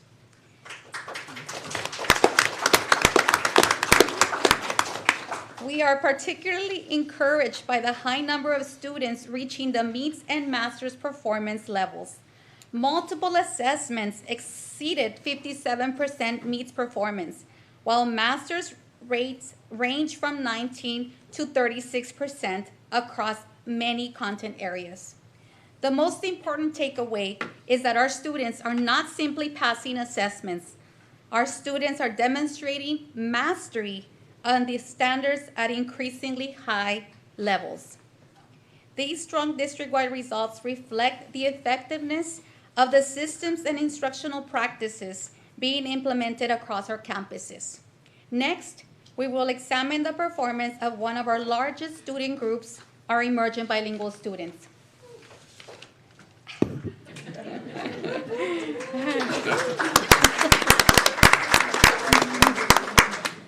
Our emergent bilingual students continue to demonstrate strong achievement across grade levels and content areas. What stands out the most is how closely their performance mirrors that of our overall student population, providing evidence that our systems and supports are effectively serving all our students. Mathematics performance was particularly strong, with several grade levels performing at rates comparable to district averages. Reading achievement remains equally encouraging. In both 4th and 5th grade reading, more than half of our emergent bilingual students achieve the meets standards, demonstrating strong literacy development while acquiring a second language. Perhaps the most significant story in the narrowing of performance gaps. Across most assessments, the difference between emergent bilingual students and the overall student population is only 1 to 4 percentage points. In 5th grade reading, 33% of emergent bilingual students achieve master's grade level, nearly matching the district-wide rate of 36%. These results affirm that language is not a barrier to achievement at PSJA. Next, our special education students continue to show encouraging progress across grade levels and content areas. One notable area of strength is 5th grade mathematics, where 70% of our students achieve the approaches standards, 40% achieve meets, and 15% achieve the master's performance level. We are also encouraged by the consistency of performance across grades. In both reading and mathematics at the 3rd and 4th grade levels, approximately half of our students achieve the approaches standards, providing a strong foundation for continuous growth. Additionally, we are seeing students reach the highest levels of achievement, with master's performance ranging from 7% to 16% across several assessments. We remain committed to accelerate outcomes for our special education students while building on the progress we are celebrating tonight. As we conclude our elementary results, I would like to highlight what may be the most important story of this evening: student growth. When comparing our preliminary 2026 results to the 2025 STAR performance, we see improvement across every performance level for elementary schools. At the approaches level, performance increased from 74% to 77%, representing a 3-point gain. At the meets level, performance increased from 47% to 54%, a gain of 7 percentage points. At the master's level, our highest level of achievement, performance also increased by 7 percentage points, rising from 21% to 28%. These gains exceeded both regional and state improvements and demonstrate that more students are not only meeting expectations, but achieving at incredibly rigorous levels. Some of our strongest growth occurred in grades 5 mathematics, grade 5 reading, grade 3 reading, and grade 4 mathematics, with several areas showing double district gains at the meets and master's level. These results are evidence that the systems we have implemented, the targeted supports provided to campuses, and our unwavering focus on student achievement are producing meaningful outcomes for students. While these are preliminary results, we are proud of the progress our elementary students have made. Now, Dr. Guajardo will continue with the middle school preliminary data presentation. Could I ask a quick question? Mr. President. Well, hold on, I got Mr. Robles. Go ahead. Just a quick, can you go back to one of the bar graph slides? Anyone, well, let's go back a couple. That one will work. And for those people that might be viewing this online, can you explain, and if we look at 4th grade reading, one would expect to see the total of those bars to equal to 100, but you've got 80, 57, and 27. So can you explain that it is the reporting the way TEA wants it? Correct. Thank you, Mr. Robles, for that question. Yes, absolutely. You're absolutely right. So the way that we report the data is that it's cumulative. So for example, we start with a master's, which is the green one. 27% of our students in 4th grade reading scored at a master's performance level. Now, if we look at the next bar, which is the blue one, that is the meets, but those 27% of students that got meets are included within the 57%. The same applies to the purple bar. So when we look at the 80%, the 27% of masters, the 30% of meets are included in the 80%. Yes? Just for the viewing public, in case they're wondering, well, that doesn't equal to 100. Correct. Just wanted to make that. Okay, thank you. Yes, you're welcome. Quintanilla? My question was if we were gonna be able to have our 2 minutes with each, elementary and secondary, or like, for example, did Mr. Robles just use up his 2 minutes for this? That was 15 seconds.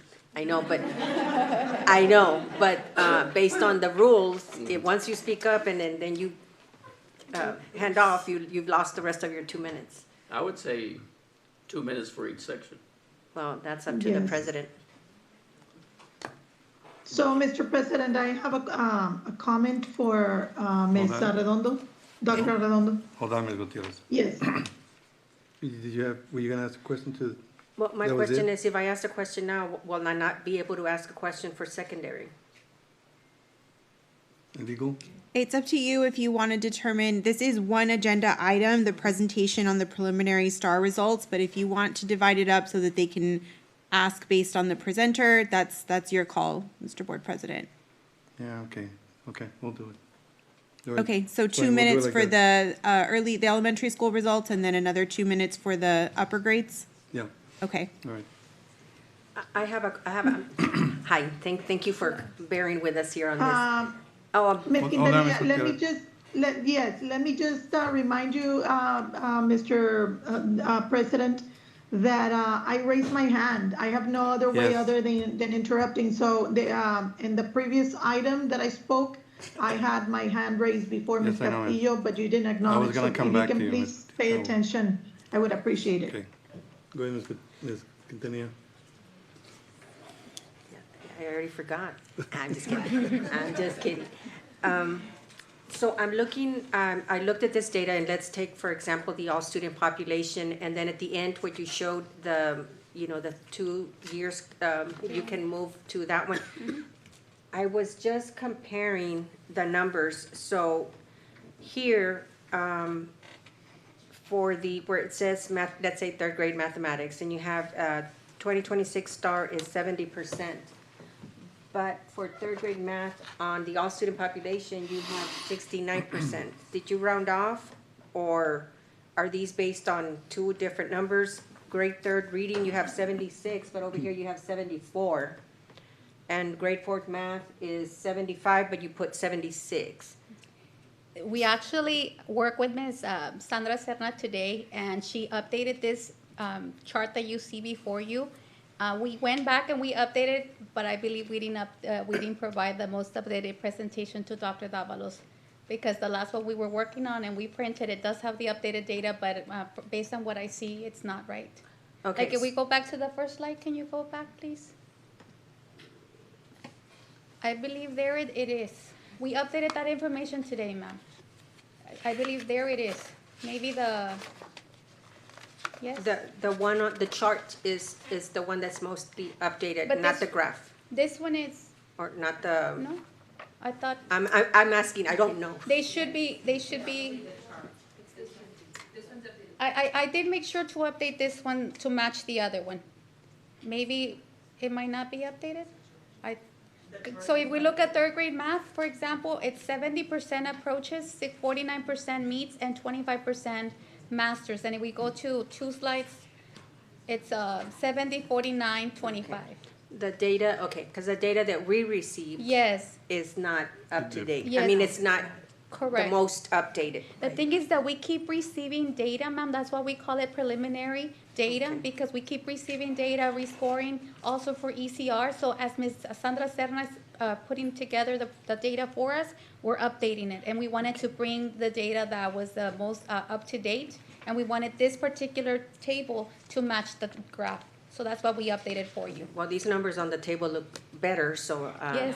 So yes, Yes. I will take the table. Yes. Okay, thank you. You're welcome. Ms. Gutierrez, Because as the rescores are coming in, they're only improving the scores, they're not decreasing the scores. So that's good. Go ahead, Ms. Gutierrez. Yes, thank you, Mr. President. Ms. Arredondo, Dr. Arredondo, I just wanted, you were in the right one there. I want to continue with that one. I'm very pleased to see that we have improved, especially because, COVID did a number on all of the children, the teachers, the systems and everything. So I just wanted to say I'm happy to see improvement in all areas. I mean, ideally, we would be doing much better, but I think the numbers, that 13%, 11%, those are very, very good numbers compared also to region and state. What happened in fourth grade reading? You know, because that's the one bracket where we didn't improve. Do you have any idea? Have you guys done any any assessment? So even though the data shows that we decrease when we compare to the region and to the state, it tells a different story. So once we have all that data and we come back and we present taper, I'm sure you will be very pleased to see that data. Now, we've also been getting some data from the state as far as ECRs and how they have been a little bit more rigorous the way that they're rating it. So that is another factor. Now, another factor that, thank you for reminding me, that I do want to point out for elementary is that this is year 1 of a new HQIM, high quality instruction curriculum for RLA. So this is year 1 of SABAS. And also this is year 1 of Bluebonnet Mathematics. So even so, I mean, we're very thrilled to share this data because it's evident that we have great systems, Correct. we have great leadership, and we're working hard to make sure that that does not impact our data. So I just wanted to make Just sure. I maybe pointed that out. looking at the fourth grade, what's happening in fourth grade that, you know, in reading that did not, you know, have a good impact. Because the comparison is from 25 to 26, correct? 24, 25, 25, 26, correct? Correct. Yeah. So just looking at fourth grade and it would be great if you guys can see what happened, maybe the programs, maybe the resources, you know, just providing those fourth grade teachers the support they need, you know, to also be to also improve. Thank you so much, Dr. Arredondo, and congratulations to all of the teachers, to everyone.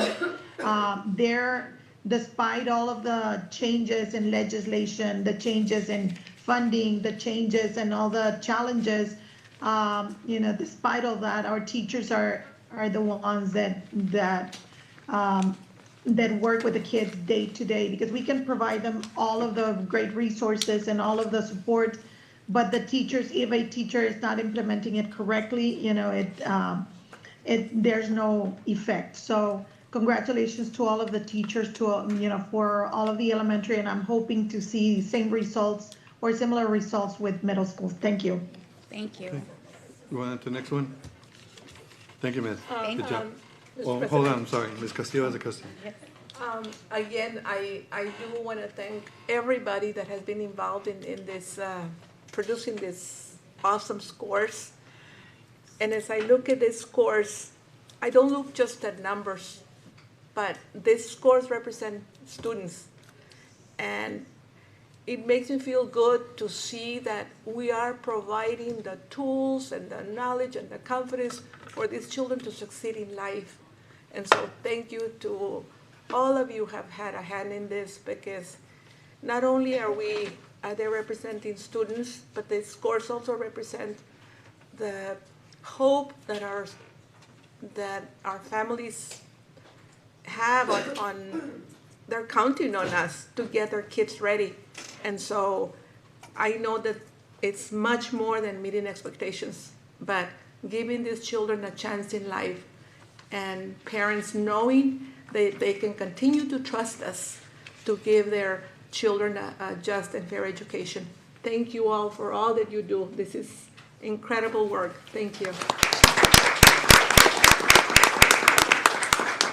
Thank you, Ms. Mr. President, may I add a comment? Go ahead. On the fourth grade reading, sometimes from a year to another year, the test is just more difficult. This is a statewide trend, that drop in that particular grade level. It happened across the state. It's not isolated to PSJA. And what we can usually attribute that to is not programs or teacher effectiveness or resources.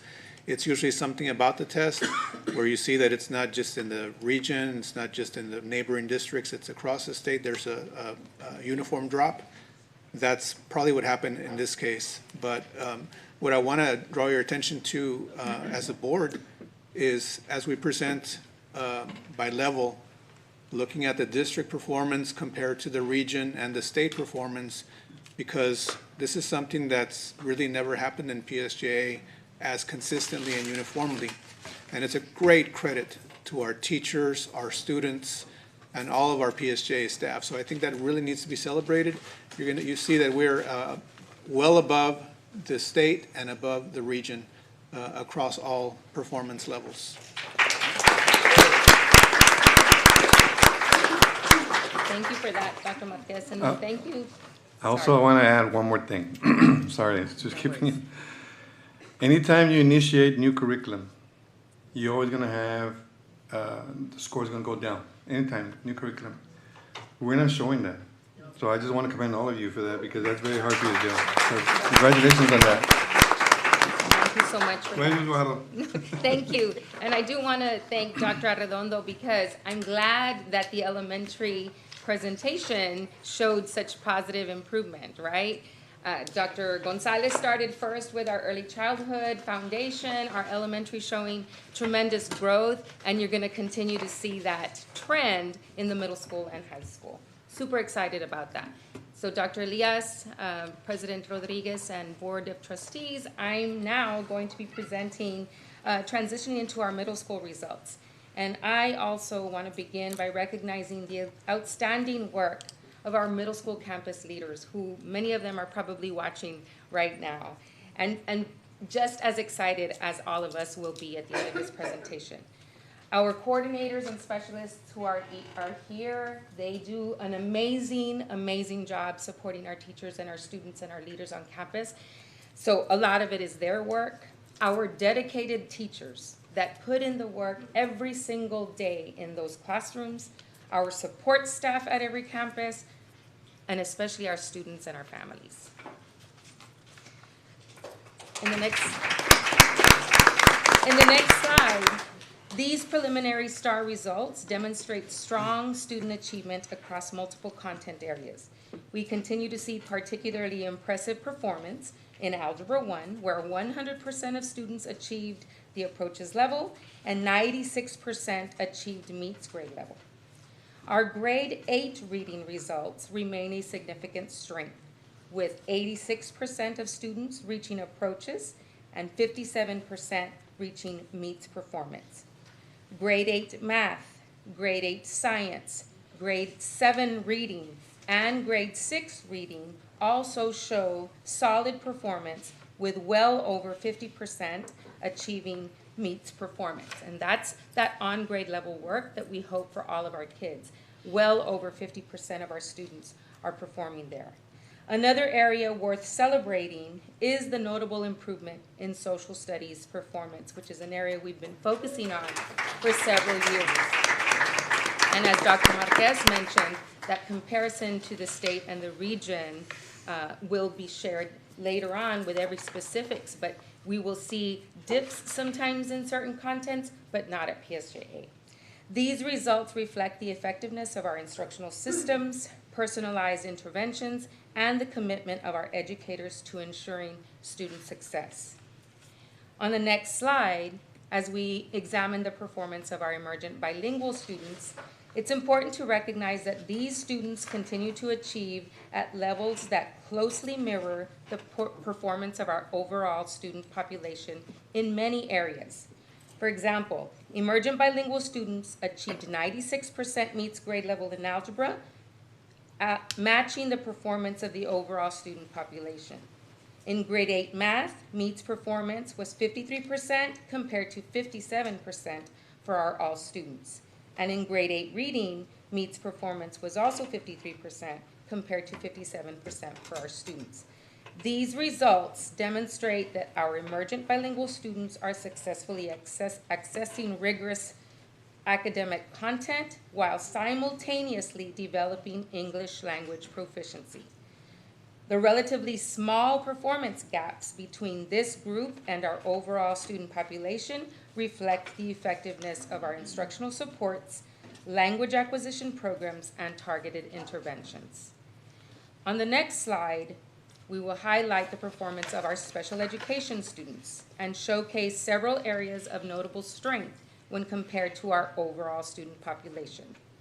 Most significantly, students enrolled in Algebra 1 achieved 100% at both the approaches and the meets grade level standards, exceeding the already strong performance of our overall student population.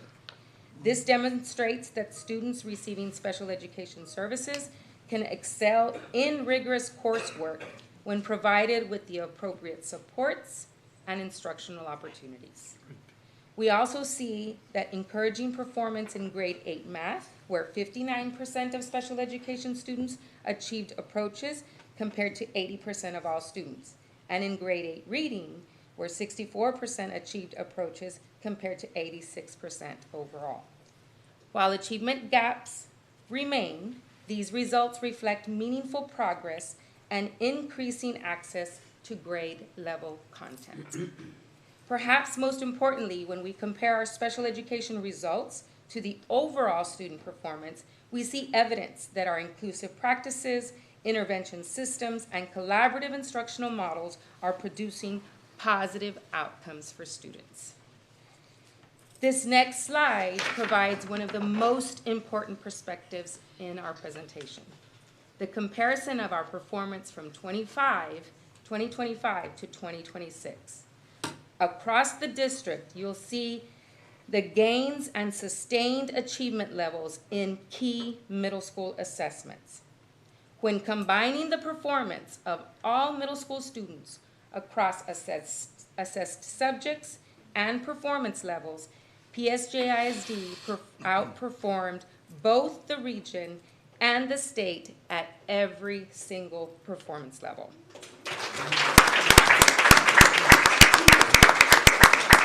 You'll see in approaches performance, PSJISD increased 3 percentage points to a 72% and outperformed the region and the state at 71. In meets performance level, PSJA increased 5 percentage points and outperformed the region and the state at 45 and 46 respectively. At the master's performance level, PSJA increased 7 percentage points and outperformed the region and the state at 20 and 22 respectively. These improvements did not happen by chance. We are extremely proud of our teachers and our students. Additionally, as we review year-over-year performance, it is important to provide context for some of the fluctuations that we see in mathematics, particularly in grade 7 math and Algebra 1, which are a few of the red decreases that you see. The implementation of Senate Bill 2124, which initiated the Advanced Mathematics program in 2025, has significantly changed middle school mathematics enrollment patterns across Texas. As a result, fewer students are enrolled in your traditional grade 7 math courses, while a larger number of students are being accelerated into advanced mathematics pathways, including either grade 7 college prep math, where students will take an 8th grade star at the end of their 7th grade advanced college prep math, or they're already going into Algebra 1. Because of these shifting cohorts, comparisons from one year to the next should be interpreted carefully. The students remaining in grade 7 math represent a different population than in previous years, while enrollment in higher level math courses has increased substantially. This framing obviously helps everyone understand that the mathematics declines are not necessarily instructional setbacks, but are largely the result of a more rigorous acceleration model that is moving greater number of students into advanced math pathways. And as you saw earlier, we're performing in Algebra 1 at very high performance levels and increasing the number of students that are on that pathway. Despite these changes, our middle schools continue to demonstrate strong academic outcomes, maintain high levels of achievement, and improve student access to rigorous coursework. This achievement belongs to all of our middle school campus leaders and our curriculum team, but especially to our teachers and to our students. We're proud of what our middle schools have accomplished together. I also would like to give sincere gratitude to our superintendent, Dr. Elias, our assistant superintendent, Dr. Marquez, and the Board of Trustees for the steadfast support, the vision, and the belief in the potential of every student. Your commitment to high expectations and student success continues to inspire and empower our schools to achieve at the highest levels. Thank you.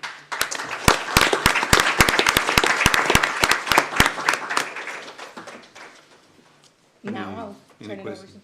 unless there's questions or comments. Ms. Castillo?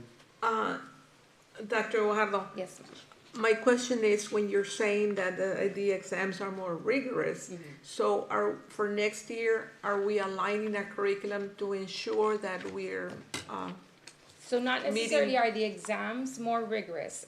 Because of Senate Bill 2124, what happens is after the 5th grade STAR exam, and just by what Dr. Arredondo presented right now, we'll have an increased number of students at the coming into 6th grade that are going to automatically be enrolled in our advanced math pathway based on their 5th grade performance. And so what now happens is 4 courses get crunched into 3 years. I see. They go into an advanced path, and they'll take 6th grade and some of 7th grade course, and they'll take the 6th grade STAR, and then they'll go into the rest of 7th grade and all of 8th grade course their 7th grade year, and they take the 8th grade STAR, and they'll take Algebra 1 by the 8th grade year. So what we've had is some fluctuating cohorts where less students are in the 7th grade course because they've either gone on to that advanced pathway or even into Algebra 1. So we have more students taking higher level maths within their middle school years. I see. So, but we're addressing that. The curriculum is fully aligned, yes. I guess that's my question. Are we aligning the curriculum? Yes, the number of students is increasing. Hopefully in the next couple years, we'll have a more consistent cohort. And now we'll be able to compare one year to the next with about the same amount of students. More comparable. Thank you. Yes, ma'am. Any questions, Ms. Gutierrez? Mr. President, if I can just ask, I know that. No. Okay, thank you. I know that we will probably receive scores by campus once everything comes in. Yes. And so I guess at this point, based on the preliminary data, are all the middle schools, especially in these areas, not a concern at this point, but have you identified those campuses again, or that subgroup of students that may need additional enrichment in some of these areas, in some of these tests that are So gonna we be really changing?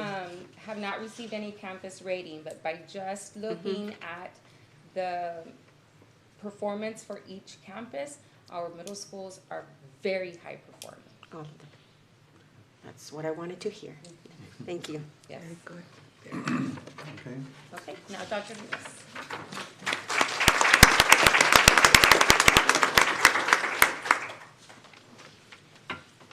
Good evening, Board President, members of the board, and Dr. Elias. Tonight, I'm excited to present and share with you the preliminary results for the high schools for the STAR end of core exams. These results provide an early snapshot of student performance in algebra, English 1, English 2, biology, and U.S. history. These results, again, are a testament of the hard work in every single classroom with our phenomenal teachers, our students, our support staff, our families, our campus leaders, and of course, our amazing high school administrators that are sitting over there with us.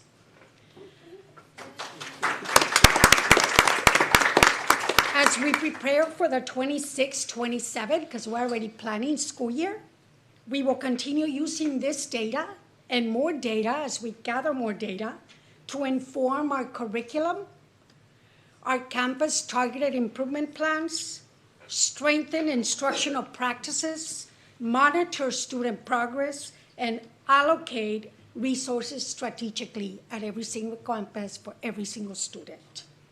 Our commitment remains consistent to provide every student with high-quality educational experiences that promotes academic growth and a long-term success. And this cannot happen without your support, the leadership of our superintendent, Dr. Elias, and Dr. Marquez. Can you go on to the next slide? Slide 1. This slide provides an overview of the preliminary STAR EOC performance for the all-student group. And I do want to share with you that this includes every single student at our high school that's also a retester student. In English 1, algebra, biology, English 2, algebra, biology, and US history. The performance is reported at the approaches grade level and above, meets grade level and above, and master's grade level. The all-student group represents every student who participated in each EOC assessment, and the results reflect the collective performance of every student. One of the most significant celebrations from this preliminary data is that more than 51% of our students met the meets grade level, that means on grade level, standard, or higher across the 5 EOC assessments. And we're very, very proud of that work from our teachers. This achievement demonstrates that the majority of our students are performing at a level that indicates strong understanding of the Texas essential knowledge and skills and are well prepared for future academic success. While we recognize there's always room for continued growth, these preliminary results provide a solid foundation in which we will continue to build as we prepare for the next school year. I do want to share our grade results, an A really, in algebra, biology, and US history. And then a 71 at approaches in ELA 1 and a 72 at approaches in ELA 2. Go on to the next slide, please. This slide, again, highlights our preliminary results for the STAR end of core assessment for emerging bilingual students across the 5 tested subject areas. These results provide valuable insights into the effectiveness of our instructional practices in developing both academic content knowledge and the language proficiency necessary for students to successfully access and demonstrate mastery of the curriculum. Although there are some performance gaps compared to the all-student groups, minimal performance gaps, the differences are relatively small. Notably, emerging bilingual students achieved a meets grade level and above performance exceeding 50% in 4 out of the 5 EOC assessments, demonstrating strong academic achievement across multiple content areas. Additionally, the gaps in the master's grade level performance are minimal when compared to the all-student group, indicating that many emerging bilingual students are not only meeting expectations, but are also achieving the highest levels of academic performance. Next slide, please. This slide represents the preliminary STAR end of course performance of our special ed student group across the 5 tested areas again. As seen in this slide, there are performance gaps when compared to the all-student group. highlighting the continued need for targeted instructional supports and intentional intervention. However, there's an important accomplishment to celebrate in both English 1 and English 2. Our special education students exceeded the all student and emerging bilingual group in the percentage of students achieving grade level standard. This is a significant indicator that when provided with rigorous instruction and appropriate supports, our students are capable of performing at the highest level of academic achievement. Next slide, please. This slide compares our preliminary 2026 STAR end-of-course results with a 2025 STAR all-administration full-cycle testing and demonstrate encouraging gains across nearly every performance level and tested subject in our high schools. At the approaches grade level and above standard, our students made strong progress. In Algebra 1, students increased from an 86 to a 90%, representing a 4 percentage point gain. In biology, there was an improvement from an 89 to a 92%, a 3% increase, while in English 1, an increase of 5%, and from 66 to 71, and English 2 from a 71 to a 72. Although U.S. history experienced a slight decrease in the 2 percentage points, the preliminary performance remains exceptionally strong in U.S. history, with a 92% of our students achieving approaches grade level and above. PSJ's high schools achieved an 84 performance rate at the approaches grade level in all tested areas, representing a 4% increase from the previous year. We're only looking at approaches grade level in all the tests combined. The state achieved an overall performance of an 82, reflecting a 1% increase, while the region improved 2 percentage points. Overall, PSJ high schools outperformed the state by 2 percentage points and the region by 3 percentage points at the approaches grade level and above. At the means grade level and above, performance standards were also observed positive results. Algebra 1 increased 3 percentage points, while biology posted an outstanding 10-point gain, and we have received results for biology. English 1 maintained a strong 51% meets grade level and above performance, and English 2 increased from a 57 to a 58 at meets and above. U.S. history can sustain its impressive 60% at meets grade level and above, demonstrating consistent achievement from the previous year. Furthermore, at the meets grade level and above performance, and we're looking at other tests combined, there was an increase of 3 percentage points compared to the 2025 full administration cycle, improving from a 56 to a 59. The state improved 2 percentage points, while the region increased by 4 percentage points. Overall, PSJA high schools outperformed the region by 1 percentage point and performed just 1 percentage point below the state average of 60 at the meets performance level. At the master's grade level, performance also reflects meaningful growth. Biology led the district with an exceptional 15 percentage point increase in student achieving master's performance. English 2 and U.S. history also demonstrated gains at the master level. Algebra experienced only a 1 percentage decrease. They're already pretty high, and English 1 decreased by 2 percentage points. The district continues to show overall improvement across nearly every performance level and content area tested. We are very proud of our teachers and students. While the state remained unchanged in master's grade level performance and the region improved by 2%, the district demonstrated an increase of 3 percentage points in the master grade level performance compared to the previous year. These preliminary results are a testament to the dedication and expertise of our amazing teachers, campus leaders, students, support staff, our district coordinators, our district staff, our district directors, our superintendent, assistant superintendent.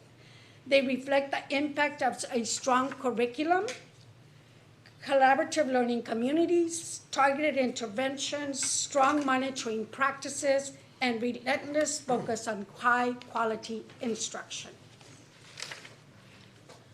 As we stop and all of us celebrate these tremendous results and successes, our work continues. District and campus leadership teams are already engaged in comprehensive data analysis, collaborating with teachers to identify strengths and opportunities for growth, and developing targeted action plans that will drive even higher levels of student achievement during this next school year. We are very, very proud of our results. Thank you. Anybody have questions? I just want to commend everybody. I am so, so proud of all of you, especially the teachers also, and for y'all's guidance also. I mean, this is tremendous. This is great. I'm just happy to be here, you know. I just don't have enough words to say, but I'm just very, very proud of everybody. Teachers out there, thank you very much for all your hard work, dedication for the students succeeding. You know, that's why we have a whole bunch of students being very successful, getting their at STC and going on to higher end colleges and stuff. So thank you for all your hard work. I really appreciate it. Really appreciate all of you. Thank you. Villegas? I don't want to repeat everything that's already been said throughout the presentation, but yes, it's, I think Dr. Elias has spoken about this in several board meetings in the past about being a family and a family working together to achieve one common goal. And it's important to note that regardless of who's on the boat, everybody's got a paddle and everybody's going in the same direction, whether you're, like I said earlier, you're a paraprofessional at a campus, an administrator, our coordinators, our specialists, and our campus principals, and you guys as executive officers, you have an inordinate amount of pressure on you because you don't have to have that pressure put on by us as the Board of Trustees or Dr. Elias as our superintendent, but you self-inflict that pressure because you want to outdo everybody around you. And I'm talking about the other districts, and you're doing an amazing job, let me tell you. So congratulations to each and every one of you. Just as a matter of point, we've talked about this before. There is a reason that PSJ has 82% of our teachers on TIA incentive money. So I want to congratulate each and every one of those teachers. And hopefully we'll offer the opportunity for more to jump on the bandwagon. But you all are amazing, each and every one of you. Congratulations. I'm excited to see the final results, and go, go, go PSJ. Mr. Robles? Yeah, and maybe this is for Dr. Marquez. Dr. Marquez, is there a way of showing, you know, year over year or year to year growth measures, maybe in a table, to see how we're actually doing? Because when we do the meets and the approaches, well, it's all going to be dependent on the number of kids tested. So I don't know if we could show that just in a different format.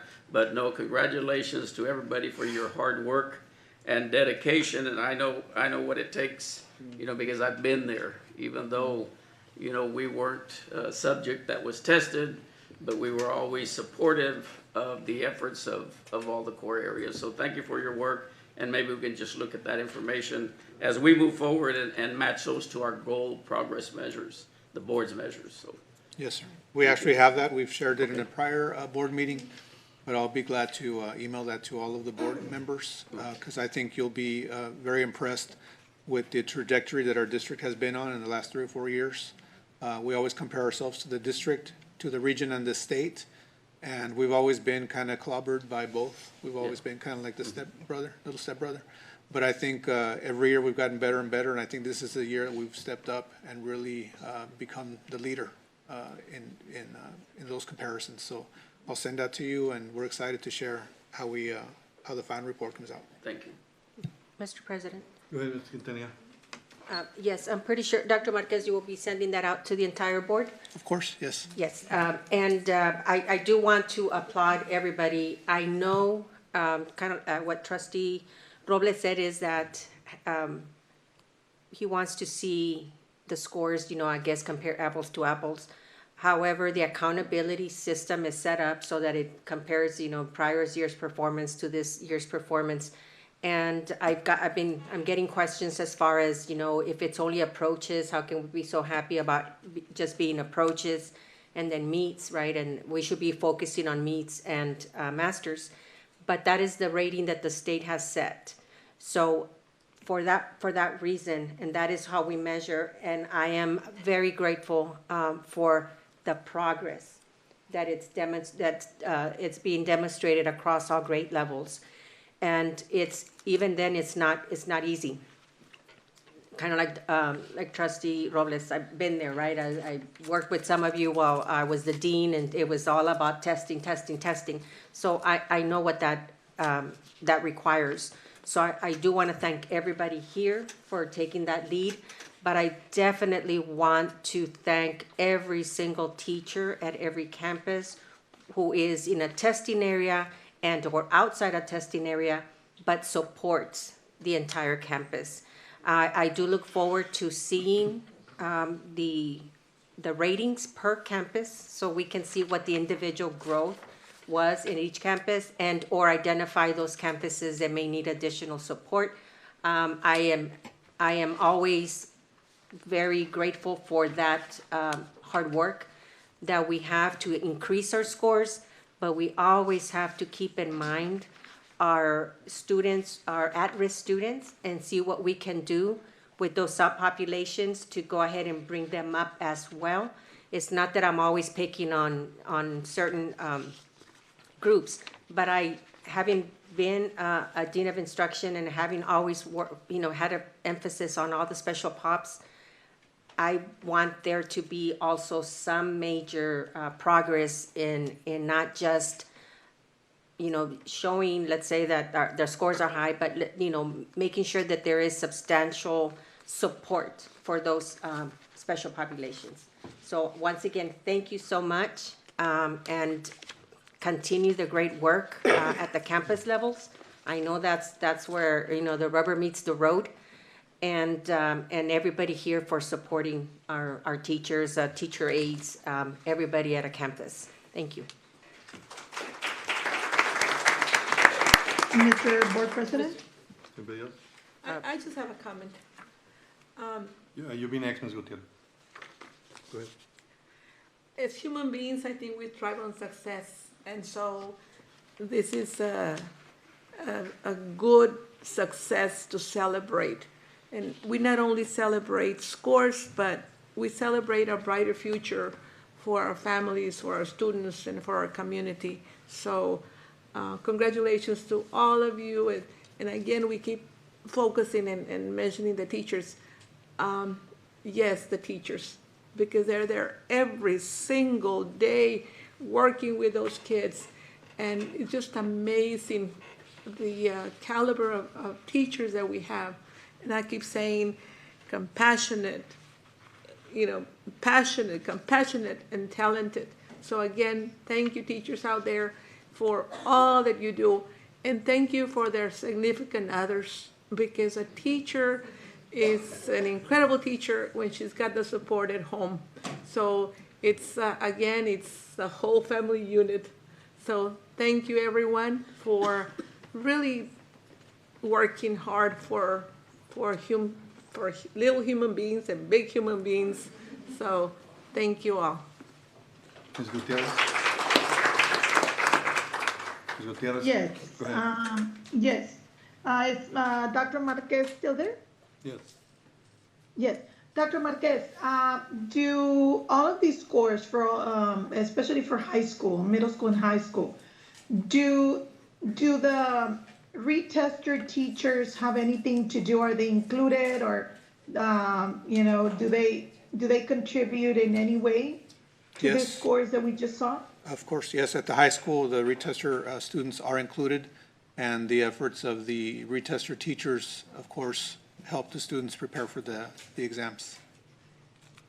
Okay, having been a retester teacher, I want to send a big shout out to those teachers because they work, or at least when I was a teacher, they work without curriculum, they work without guidance. You basically have to figure out a pathway to help those students.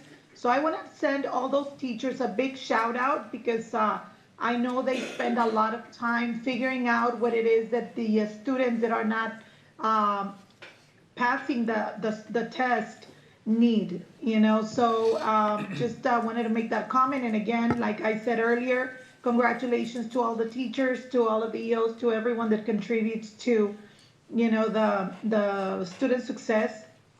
And let's keep working on improving those scores for next year. Thank you, Dr. Marquez. Thank you, Ms. Dr. Barron? Marquez.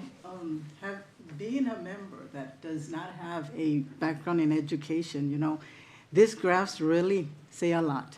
You know, I understand them. I pick Trustee Castillo's mind all the time. And I say, what is this? What is this? Where do we apply it? And basically there's so much going on that needs to be made a connection to for someone that does not have this education background. My background was totally different. And so I congratulate everybody because I was able to see the 25, 26, and then, I mean, the 24, 25. And so I kind of like got around to understand a lot. And I knew from the get-go that they were high scores.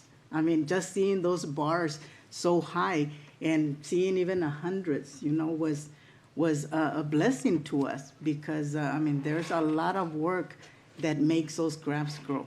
And it's out there in the campuses. We don't get to everybody to say thank you.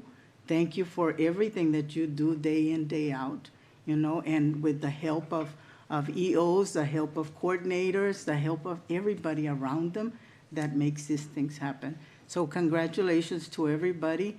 May God bless you, and may God continue to bless PSJA with high scores.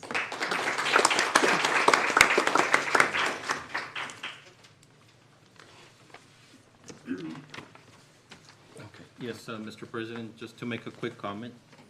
I'm extremely humbled by what I see. I think that, you know, our teachers deserve more than what we can actually express, and, you know, because they are the ones in the classroom, those full 8 hours with the students, and again, every single teacher out there, but it also takes the administration at each campus. You know, it takes a lot of focus because there's always a lot of noise everywhere, and the focus in the curriculum, the focus on what needs to happen with instruction, them doing the walkthroughs in and out, and giving that immediate feedback to every staff member, every teacher out there, so that we can continue to perform at the level that we're doing. And then again, it takes a lot of planning at central office and the executive officers, the specialists, the coordinators. It takes, like we say, a village to make sure that just one student succeeds. But here we're seeing in the upwards of almost close to 29,000 students, you know, at a success rate. And when we talk about, you know, numbers, if every student, if the actual numbers were there, once we look at our rating and once we look at our attendance, we have very good attendance in this district, but the state always requires a 95% participation in testing. So we can't skew away and say, oh, we're only gonna test 50% of them. No, the state requires you to have a 95% participation rate. Actually here at PSJA, and we actually have the assessment director here, Ms. Dr. Basan, and she can testify that most campuses hit above 98%, some even at 100%. So the students are being tested. So the reflection of our scores here, you're actually seeing true reflection of PSJ student success. And again, you know, I thank the teachers, I thank everybody, but I also thank the community, the parents, because it takes the parents bringing the students, it takes the parents making sure that the students complete their work at home, that the students are involved, that the students are participating in what they need in instruction for them to be successful. And we've seen that throughout here at PSJ because of all the systems that we put in place. But again, it takes every single person. And then even we think of our instructional people, but it also takes the maintenance people. It takes the cafeteria people. If the students are not fed on a timely manner, if they're not fed in, you know, accordingly with the health guidance that we have to take, if the maintenance, the AC falls and it needs to be repaired immediately. I mean, there's so many factors that come into play, and there's 4,500 employees here. So I thank, you know, aside from my biggest thank you to the teachers, to the administration, and the instructional administrators, I also thank the other part of PSJA. So again, it takes a village to see the success that we're seeing. And this is not something that has been seen here at PSJA. And I want to say this is going to be something that once you get to see and we get our actual, this is preliminary, but once we get our actual scores, y'all are going to be very proud of our students and our teaching staff and everybody else that it's involved. So again, thank you to every single one of you.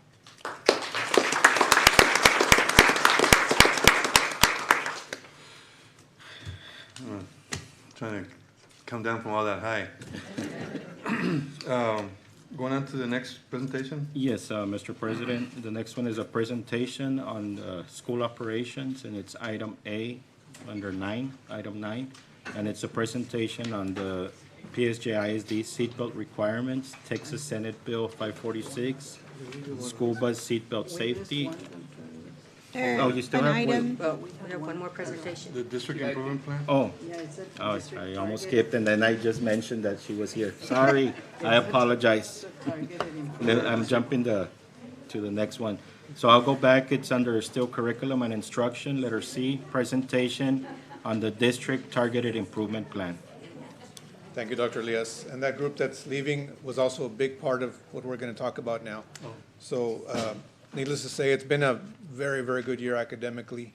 I would venture to say it's the best year that PSJ has had since the implementation of the A2F accountability system, and possibly even in the history of PSJ. It's a very, very good year. And of course, it's all preliminary, but we'll find out for sure in early August. We'll bring you our accountability ratings. Currently, we have every single campus has shown improvement, and we're projecting hopefully, Lord willing, an A, and over 20 A-rated campuses, almost 20 B-rated campuses, no C's or D's. So, you know,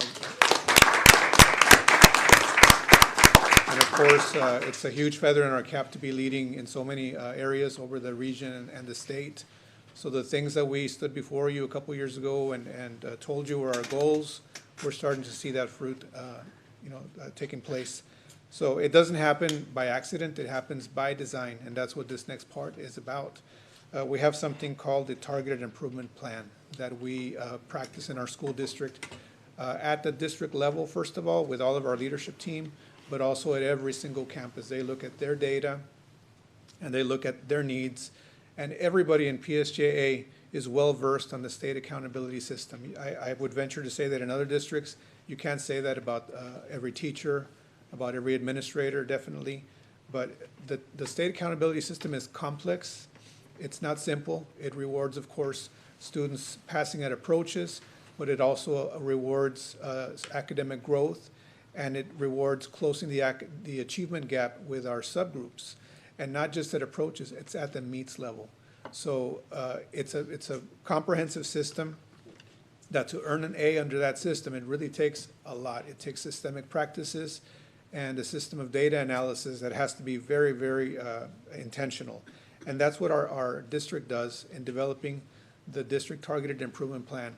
So here to present what that process looks like here in PSJ is our committee of goal area leads, Dr. Brisa Bazan, followed by Dr. Ms. Quintana, and Olivia Martinez. Hello. Good evening, Board President, Dr. Elias, members of the board. Ms. Quintana, Dr. Brisa Bazan, and I will provide an overview of our district targeted improvement plan process. As the executive officers each mentioned this tip. This process is overseen by Dr. Marquez and Dr. Verna Bazan, and we would like to thank them for their support and their guidance. So I'm going to begin, and then I'm going to be followed by Ms. Quintana, and Dr. Brisa Bazan va a cerrar con broche de oro. Okay? So this process is how our district targeted improvement plan is structured, how committees monitor progress throughout the school year, and we're going to conclude with results from one of the Q4 interventions. The TIP serves as our district-wide framework for continuous improvement by helping us identify priority areas, establish measurable goals, and let me tell you, those goals are lofty. Dr. Marquez and Dr. Brisa Bazan are they have high expectations, and as you can see, we reach those expectations. We also implement targeted interventions and monitor progress throughout the year. The process begins with district committees identifying root causes that impact student outcomes. We then develop goals, establish quarterly checkpoints, implement interventions, and regularly monitor that progress. Throughout the year, committees review evidence just as needed and ensure that our efforts remain focused on improving student achievement and district performance. This structured process allows us to be intentional, data-driven, and responsive in meeting the needs of our students and our campuses. Next slide. The work of the district TIP is guided by a cross-departmental committee made up of approximately 40 district leaders. The committee includes executive officers, directors, coordinators, and support specialists from various departments, assessment and data support, and other district representatives. Committee members are then organized into goal-specific teams that focus on developing, implementing, monitoring, and adjusting strategies aligned to our district priorities. This broad representation is important because it ensures that expectations are clearly communicated across departments and that support for implementation is coordinated throughout the district. By bringing together multiple perspectives and areas of expertise, the committees create a collaborative approach to continuous improvement. Next slide, please. The district TIP process begins with a root cause analysis. Committee members review that data and identify the underlying factors contributing to a particular challenging or area for improvement. Once the root cause is identified, the committee establishes the desired annual outcome and develops quarterly goals that best serve as checkpoints toward that outcome. For each quarterly goal, specific interventions are identified to guide implementation and support. Because committee members represent various departments, they communicate expectations back to their teams, ensuring alignment and consistency across the district. The work then moves from planning to implementation as district and campus staff provide support, monitor progress, and gather evidence throughout the year. This process creates a clear connection between district planning and campus-level action. I will now turn the presentation over to Ms. Quintana. Thank you.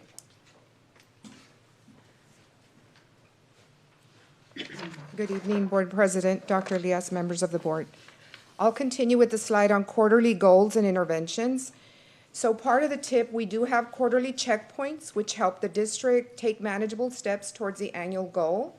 And each quarter has a clear checkpoint and aligned interventions that can be implemented, monitored, and adjusted throughout the year. So if you see this, we are broken up into 4 different quarters. In our first quarter, we set the foundation, the expectation, we identify the goal.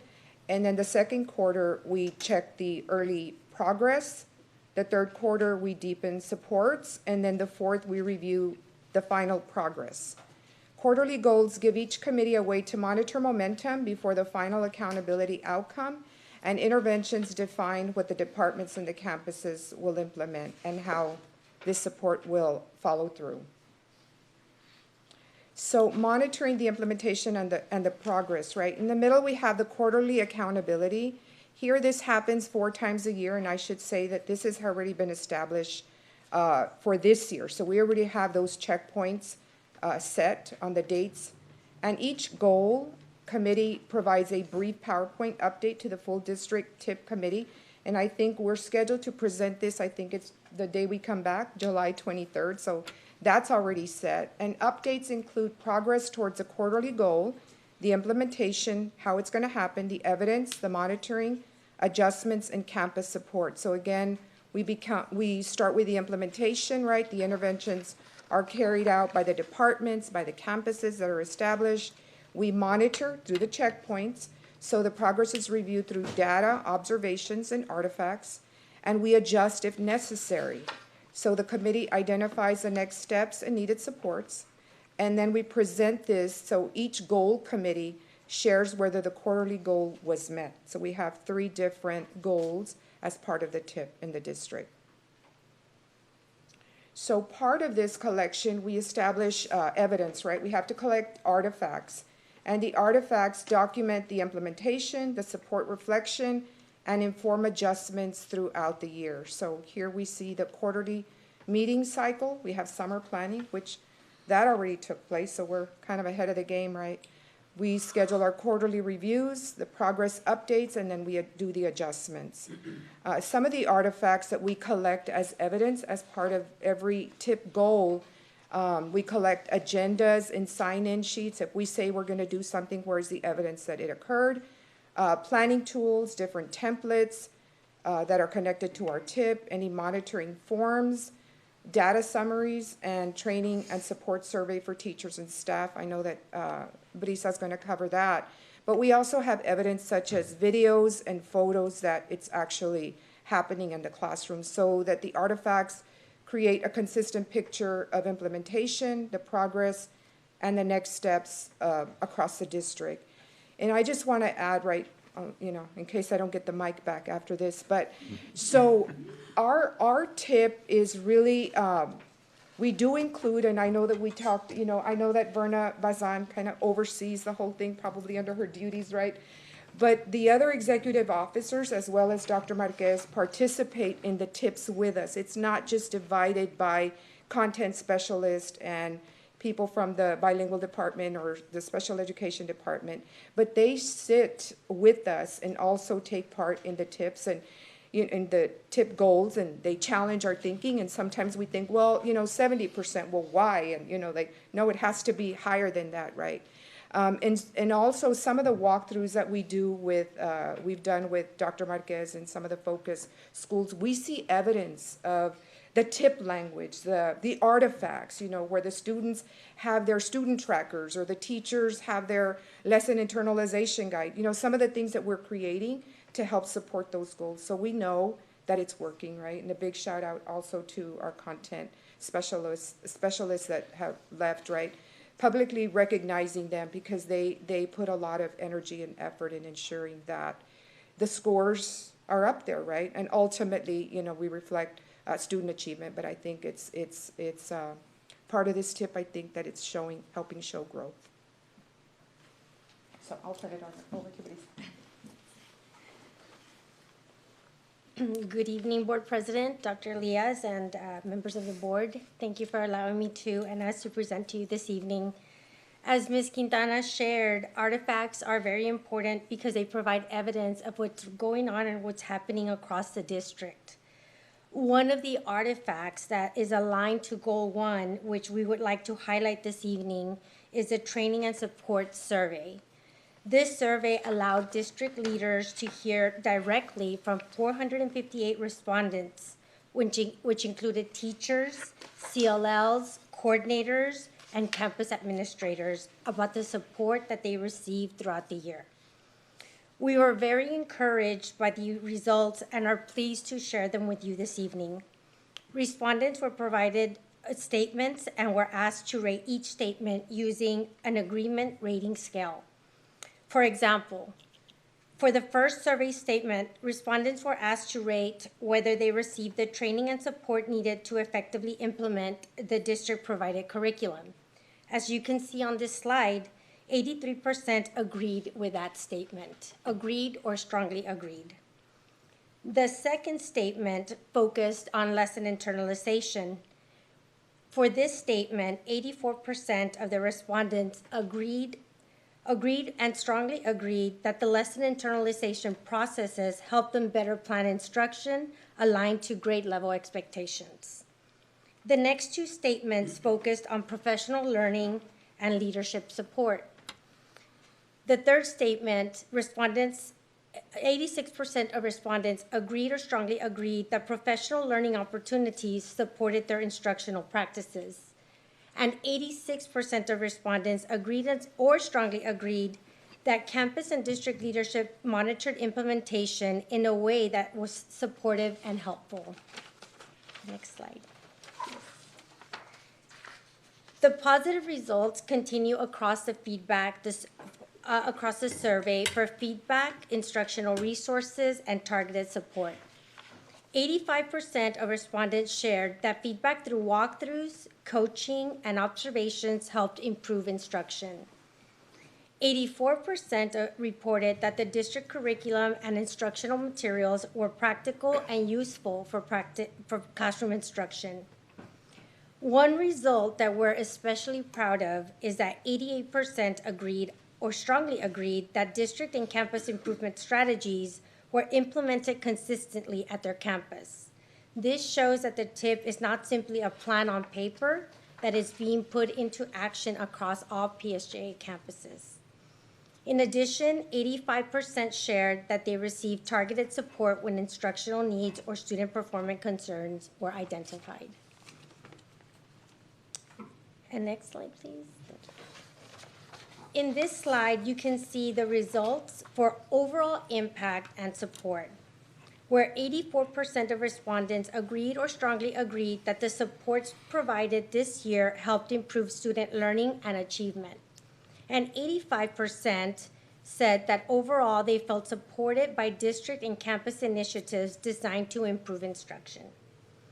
Overall, the survey results show an average agreement across all 10 items of 85.1%. The highest agreement was implementation and targeted support at 86.6%. And you can see that responses were positive across all survey strands.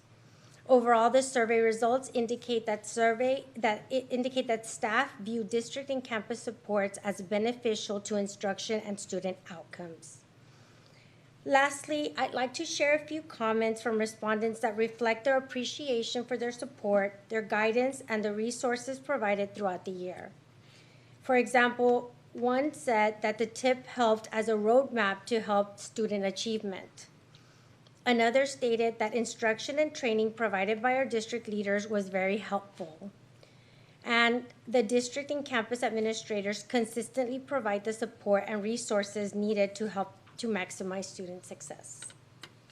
Thank you once again for allowing us to share this artifact and the district improvement plan process with you this evening. Mr. President. I've got just a quick question. So what specifically is intervention 3? Is that survey? For this intervention 3, it's a survey, It's the that survey. we sent out to all teachers, all CLLs, all at campus administration. So we had about, I wrote it here down here. We sent it out to about 2,450. Okay, so the intervention is the survey itself. And that's the artifact, Okay. what we brought to you today. Thank you. Yes. Mr. President, so you said you sent out about 2,050. 2,450. 2,450, and what I'm looking at is that there were only 458 participants. 458. Okay, were those, were you able to get that feedback by It was grade level, by, like, just in general? How did you divide that? We sent it a survey that was anonymous, so Mhm. that respondents could feel comfortable responding honestly. But we know that the responses that we were receiving were from either teachers, they were from CLLs, the staff at the campus level. So you targeted, who did you target with this survey? Teachers, Teachers. campus administration, CLLs, that was the target Okay. population. Yes, So you only got 458 back. yes, ma'am. Okay, what efforts will you do in the future to make sure that that amount is increased? Because you don't even have 50%. Right, And- right. This is the first year that we do send out this survey. And for next year, we could do maybe a follow-up email as well. That could be something that could generally potentially get more participants because we do value their feedback. Yes, of course. Yes. Because you, like, for example, the feedback, obviously, it's in the 80%, which is good, Yeah. you know, satisfactory. But I don't know, is it coming from elementary teachers? Is it coming from middle school teachers? Is it coming from high school? So that we can kind of gauge, you know, well, the elementary is satisfied with, you know, all the support that is being given or designed through this tip. And also, when you say that there's training and support, the training and support survey, you only targeted those people that identified, right? So when you say staff, is everybody at the campus staff, Campus staff, essentially? yes. Okay, and let me see, what else did I write? I think that was in the committees, I guess that was another question. In the committees, you're not including teachers and I'm looking at, I don't know if you could go back to one of the initial slides where you say it's, and I don't think it was, I don't think it was. But thank you for your feedback on the survey. Yes. We'll really take that into consideration. Yes, because here, the TIP committee, the representation includes, it says executive officers, directors, content coordinators, dual language, special ed, assessment and data, and it says additional district representation. So nowhere in this are there campus is there any campus representation It's in the this? district tip.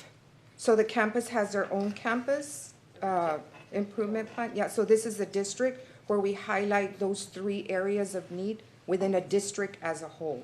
So those 3 areas of need are based on prior year's campus improvement plans? So it's overall as the district, so one of the goals was on the TELPAS, right? Mhm. Because we needed to improve those scores. The other one is on meeting expectation, and then the other one was on academic growth. So those were where we identified the whole process of identifying the root cause, developing the problem statement, and creating the goal from that. And so it was, you know, we have all the content experts, right? Fitting into the different tip where they fall into, as well as the EOs, we have the SPED coordinators, No, I understand, Yeah, but we do not all have that. teachers as part of that. What we do is go out and support teachers, and I wanted to go back to the survey, right? We got a little glimpse of those that responded, but we're in the classrooms collecting feedback from the teachers. We're in their CLC meetings asking questions, and they're identifying, this works, this doesn't work. So just because we did this formally as a survey, right, and it went out, we're continuously gathering information from principals, from classroom teachers at their meetings, and that's why we say the evidence of sign-in sheets and different trainings, providing that support to come back and bring it together as a district tip to say, you know what, we need to tweak intervention too. It's not in line with what they need at the school, and that's why we have those scheduled 4 quarterly dates where we come back and say, you know, we need to tweak it, right? You know, and again, I say the process can always get better, but, you know, and I just joined the team last year, right? But from last year to this year, I think we've made a lot of growth. There's a lot of people in our tip that are very knowledgeable. We're growing from each other. They're growing, you know, different. SPED is growing from bilingual and content and what's going to work and what's going to help going into those classrooms and providing that support. And so the scores are evident of it being, functional, right? And that it's working, right? We hope to do better. It's always, how good are we gonna get, next year with the scores? So. Yes, and the reason I was asking, and you actually answered in that response, is that you are in contact with principals Yes. when you go to their meetings. So that's the outreach that I wanted to see, because I know, I mean, we could sit up here and even as board members, and we're like, we want this goal and this goal and this goal, but it may not be realistic, right? And so I wanted to make sure that in putting together the district goals, that you were in fact looking and hearing from the campus, so that it makes it easier when they go back, use the district to create their campus improvement plan. Yes, So and yeah, I you wanted answered. to add to that, the last meeting that we had on the tip, I know that we were plugging into our interventions, the campus administrator, right? And so the EOs asked us, let's step back. What can we do to go out and do the training instead of the principal? Let's us take over, right, and own that, right, and go out there and be visible and do the trainings for the teachers, right? Because we know that principals have a million things to do. So that is one of the things that they said, hey, let's see if we can, instead of transferring some of these things that we think maybe principals should do, let's do it ourselves as a team. That's good. Thank you. Yes. Thank you, all three. Thank you. Of course. Thank you. Mr. President, Go ahead, Ms. Castillo. I just wanted to make a comment. I like the system that you have in place. I think that we continue to build a culture of teamwork and collaboration, and it's evident. So thank you for doing that. I have a recommendation, well, not a recommendation. What do you all think about maybe making yourselves available, like, I don't know, once a week, every 2 weeks, an hour, like the last hour of the day, just so that if anybody has a question, a concern, they can reach out to you. I don't know. Like office hours. Like almost like an office hour. And I don't know whether we need it every week, but making yourselves available to our principals, to our administrators, in case they need clarification, in case they need additional support. I don't know. I'm thinking along those lines. I don't know. I guess something to think about. Yeah, it seems something that we do so naturally, right? Anybody can reach out to us on Teams or our cell phone, and, if I have any reds at the end of the day on Teams, I didn't, capture everything I should have done for that day, but I think that I can speak on behalf of all of our teams, right? And we know those that need more support than others, and so we try to focus on those, but I think that, I know personally I'm not in the practice of trying to hold office hours, right? I'm available at all times if they need the support. And I can speak for the rest of the tips, yeah. Well, I mean, if you're available. Yes, of course. I mean, I understand. It just came to my mind, if you would designate a set hour to say, at this time, we're available. But, I mean, if you're available all the time, I mean, we don't need to set aside an hour. But thank you, this is very, very good. I'm assuming at the campus level, we have the same system in place. Because this is, I like the way it's a system with consistency and continuity. I also like the fact that there's evidence and artifacts, because if it's not in writing, it didn't happen. Right. So thank you all. Very good. Why didn't somebody guide me before to do something like this? I didn't have it, but I didn't have it as structured as it is right now. Thank you. Thank you. Thank you. Thank you. Now we move to the real one, right? I have my hand raised. Oh, sorry, go ahead, Ms. Gutierrez. Apologize for that. Yes. Didn't see it. Ms. Quintana, good evening, and Olivia, and I didn't see who else, Ms. Bazan.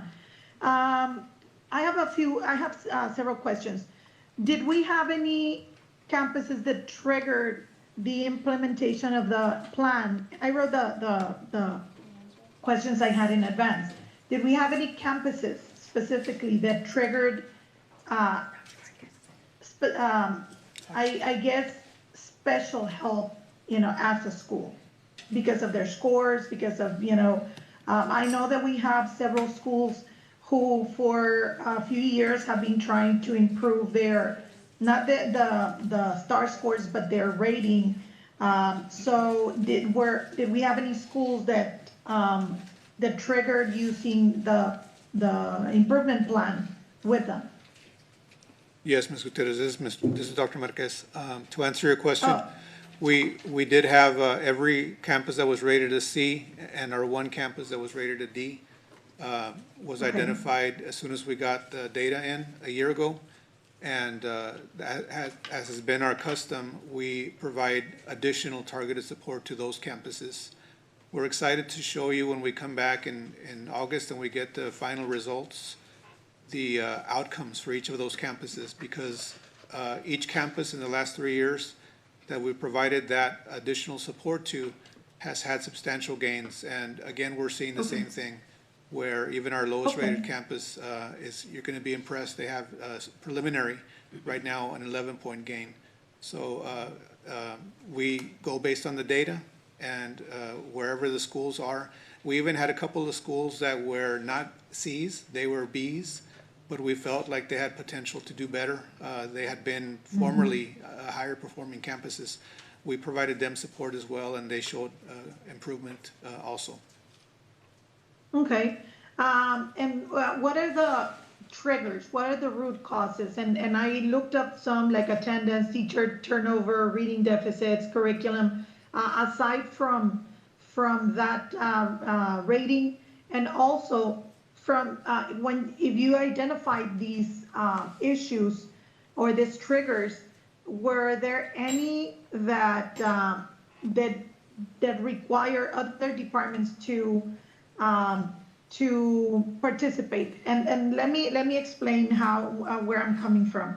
We know that poverty, we know that having a household where it's primarily Spanish speaking, we know those children have more challenges when it comes to school, plenty times.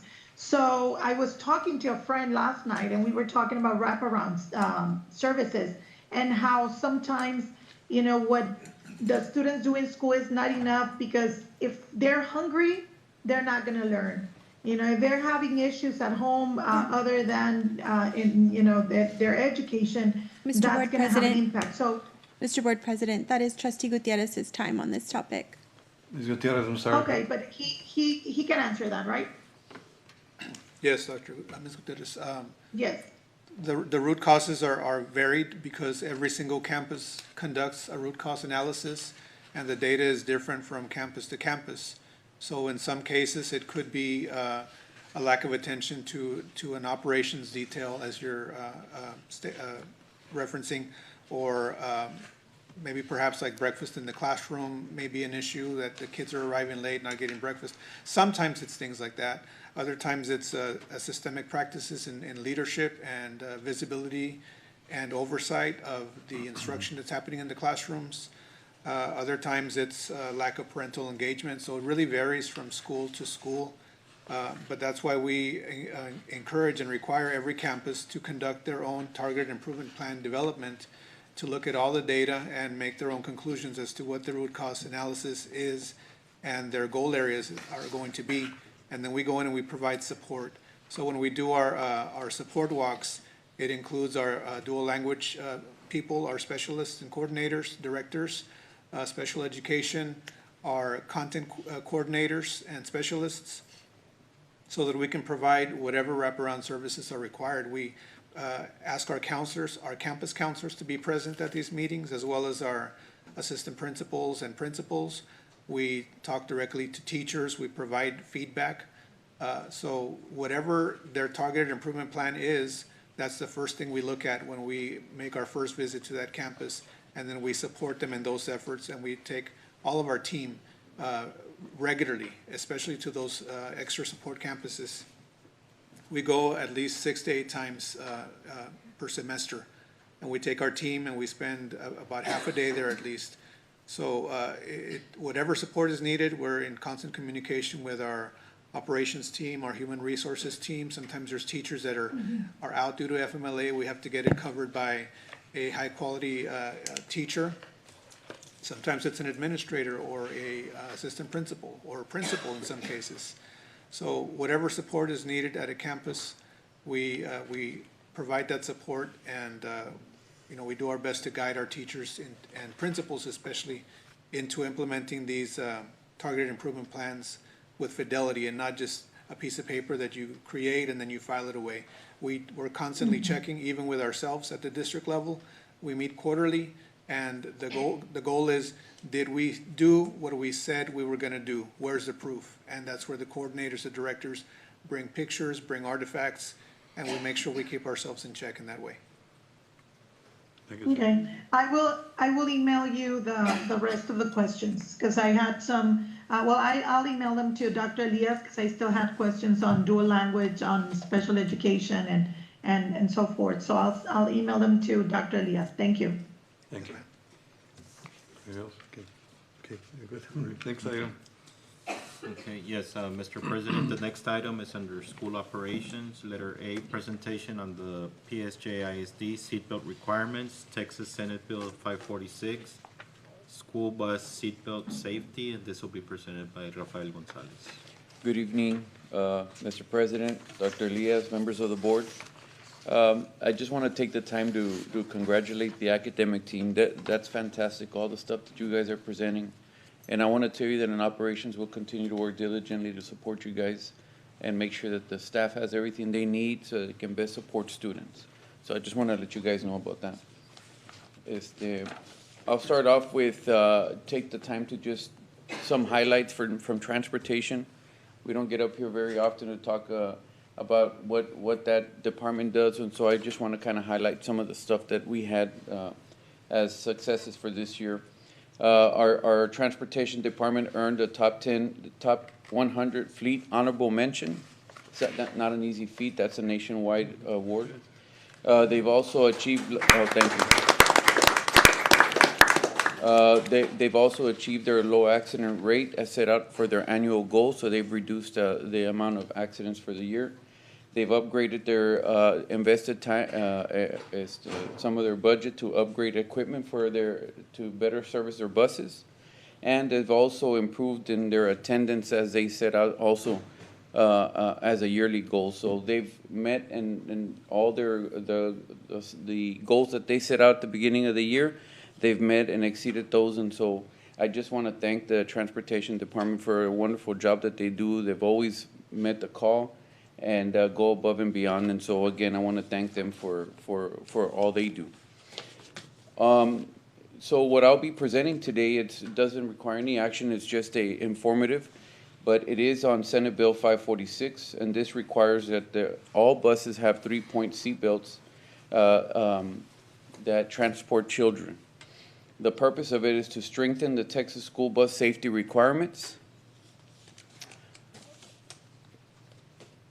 School buses operated and contracted by the state of Texas must be equipped with 3-point seatbelts for every passenger, and that is effective September 1st, 2029. It removes any exemptions that we had before, that anything older than 2017 was exempt, so that's no longer on the table. Districts that cannot immediately comply with this, now we don't fit into this because this is more for small rural districts, but those that cannot, they do need to go to the board and determine in a public meeting that they cannot afford to buy the buses that is required. And they must also submit a report to TEA detailing the number of buses with no seatbelts and the estimated cost to comply. And so, again, that's not us. That's more for small rural districts with 200, 300 kids.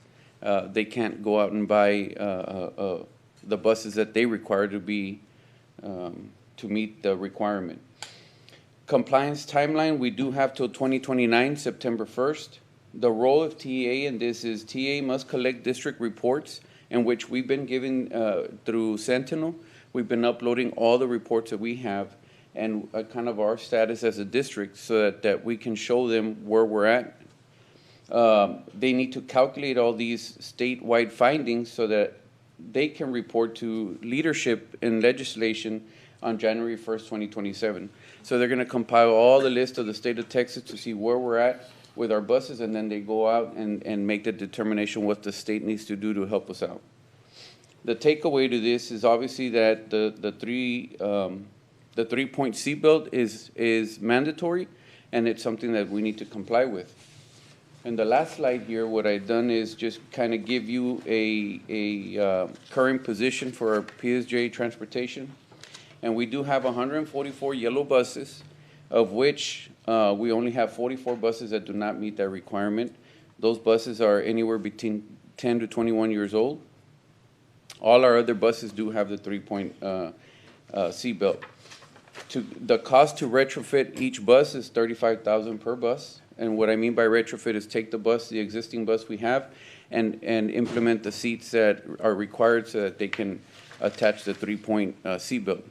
If we do that for all 44 buses, that's about $1.5 million. In so far, our transportation plan is to get 10 buses for this next school year, and then subsequent years, 15 buses per, so that we can, by 2029, have 40 new buses in our fleet. At that point, we'll only have to retrofit, maybe a handful of buses. Now, I will say that in all this information, I know that the state, what we're hoping for is that the state's going to analyze all their information and say, you know what, most districts are in need of funding, and maybe they'll send us some. I know that we just received an email actually on a grant that gives us about $6,000 per bus to retrofit. I know it's not much, but I think it's just showing effort from the state to ante up, right, with the needs for the districts throughout the state. So I think we're in a good position, and the plan that we have will be compliant by the time 2029 comes around. Okay? Good Any job. questions? Thank you. Anybody have questions? No? Okay, thank you, sir. Awesome. Appreciate it. Okay, thank you. I do. Oh, I'm sorry, Ms. Gutierrez, I didn't see you. Go ahead. Go ahead. Yes. Good evening, Ralph. Sorry. Gonzalez. It's about $1 million to retrofit all of the buses that are non-compliant, correct? Yeah, about 1.5, yes, ma'am. About 1.5 million. And we have until 2029, September 1st, 2029. Are there any grants that they're offering? So right now, the only grant that we just received an email on is it's a bus safety grant, and it gives $6,000 per bus, up to $6,000 per bus to help retrofit. We would still be responsible for, I think it's 28 or whatever it is, for the difference to retrofit. So, I mean, we're going to apply for it. That would be. I'm sorry, go ahead. That would be from the 1.5 million, then we can get some grant money. No, so the 1.5 is just like, that's like, if we're gonna go tomorrow, retrofit all the buses, that's what it's gonna cost us. What the grant does is per bus, right, because it's 35,000 per bus, it helps us $6,000 per bus. So assuming that we do all of them, then yeah, whatever 6,000 times 44 is, but if not, that's not the plan that we have. The plan is that we maybe about a handful of buses, the older, the 2017s, 2016s that we have, that we can work on retrofitting those so we can replace with new ones all the older ones that we have. So we're going to kind of work, to replace older ones and work our way up. We're applying for the grant, but again, I don't think the plan for us is to retrofit all the buses. Is to replace is the ultimate goal. Okay, I read that we're in financial hardship to retrofit, that we must, as a board, take action and report it to TA. Is that so they can help with an additional funding for this? Or what is that for? I think the design of that. The action that the board would take in reporting financial hardship for this project or for this improvement with TA. Right. What would that get us? I think the design of that portion of the Senate bill is to help small rural district. So we would not qualify to be, to take action on that because we would have to prove that we're in hardship and that we wouldn't be able to do that.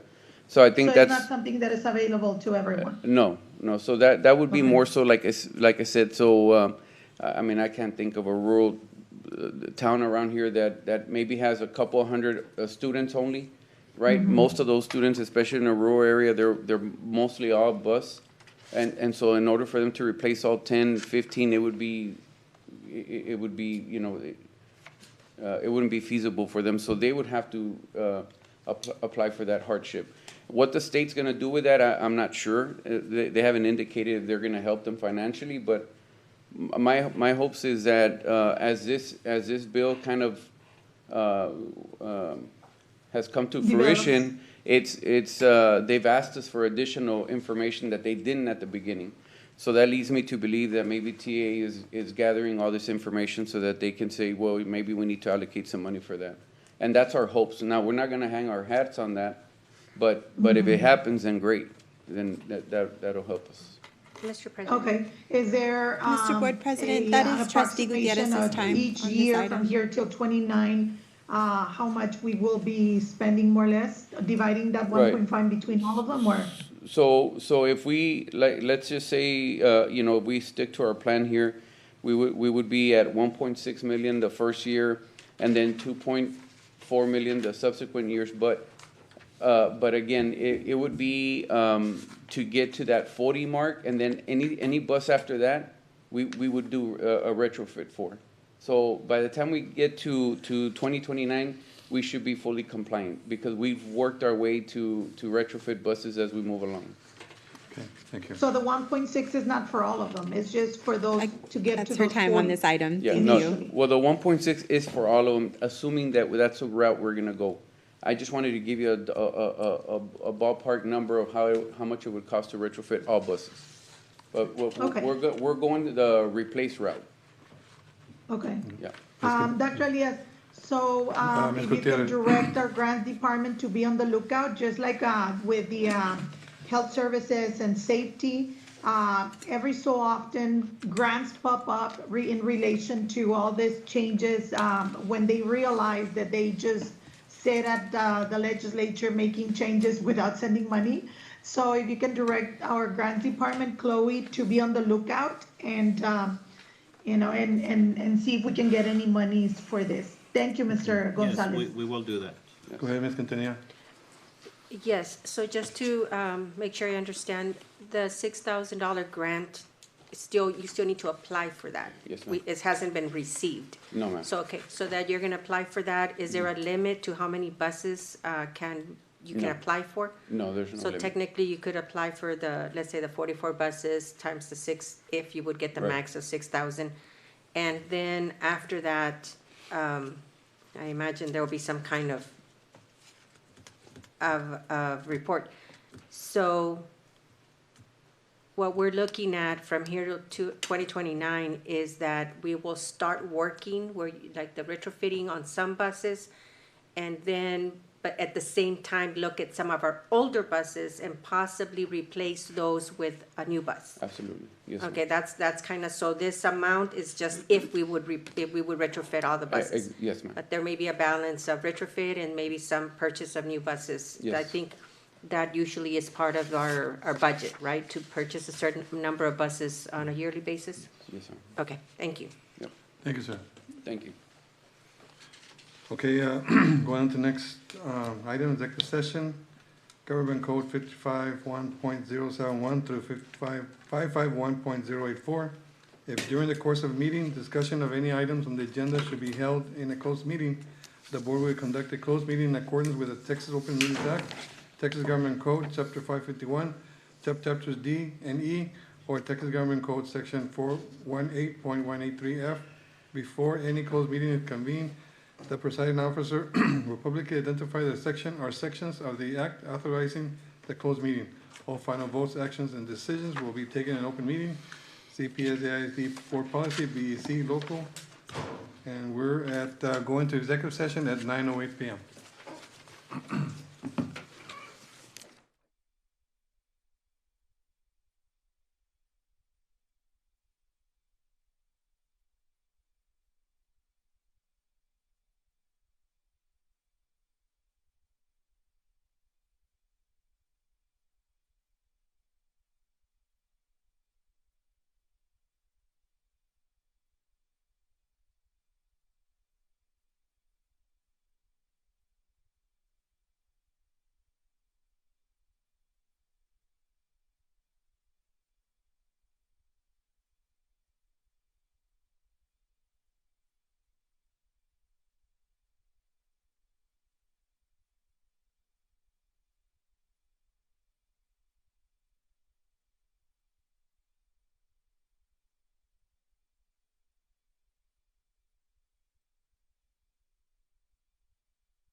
Okay, we are back from executive session at 10 p.m. exactly.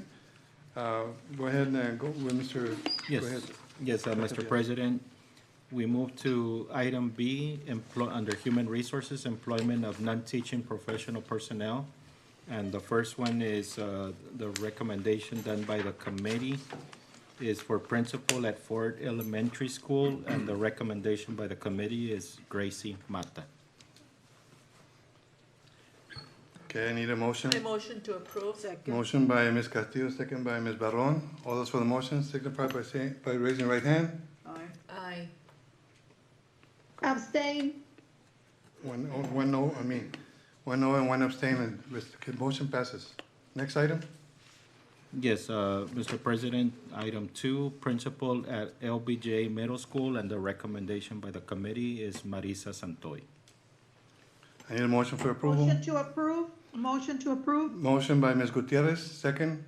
Who, have a second? I'll second. Second by Mr. Villegas. All those for the motion signify by raising your right hand. Aye. One no. Next item? Yes, Mr. President, I'll refer to council for the next items. So item C is discussion and possible action regarding the level 3 grievance of AC pursuant to PSJ Board Policy DGBA Local. And the recommended motion is going to be to affirm the level 2 response and deny the level 3 grievance. A motion? I'll make a motion. Motion by Mr. Villegas. Can I have a second? Second. Second by Ms. Barron. All those for the motion signify by raising your right hand. Aye. Motion passes. Next item, that's it? No, the Okay, next one more. item is discussion and possible action regarding the level 3 grievance of YM pursuant to PSJ Board Policy FNG Local. Once again, the recommended motion language is to affirm the level 2 response and deny the level 3 grievance. A motion? Can I have a motion? Motion to. Motion, Mr. Villegas. Can I have a second? Second. Second by Ms. Barron. All those for the motion signify by raising your right hand. Aye. Motion Aye. passes. Thank you, Ms. Gutierrez. Motion to adjourn? A motion for adjournment, can I have a second? Second by Mrs. Quintanilla. All those for the motion signify by raising your right hand. Motion passes unanimously. Thank you.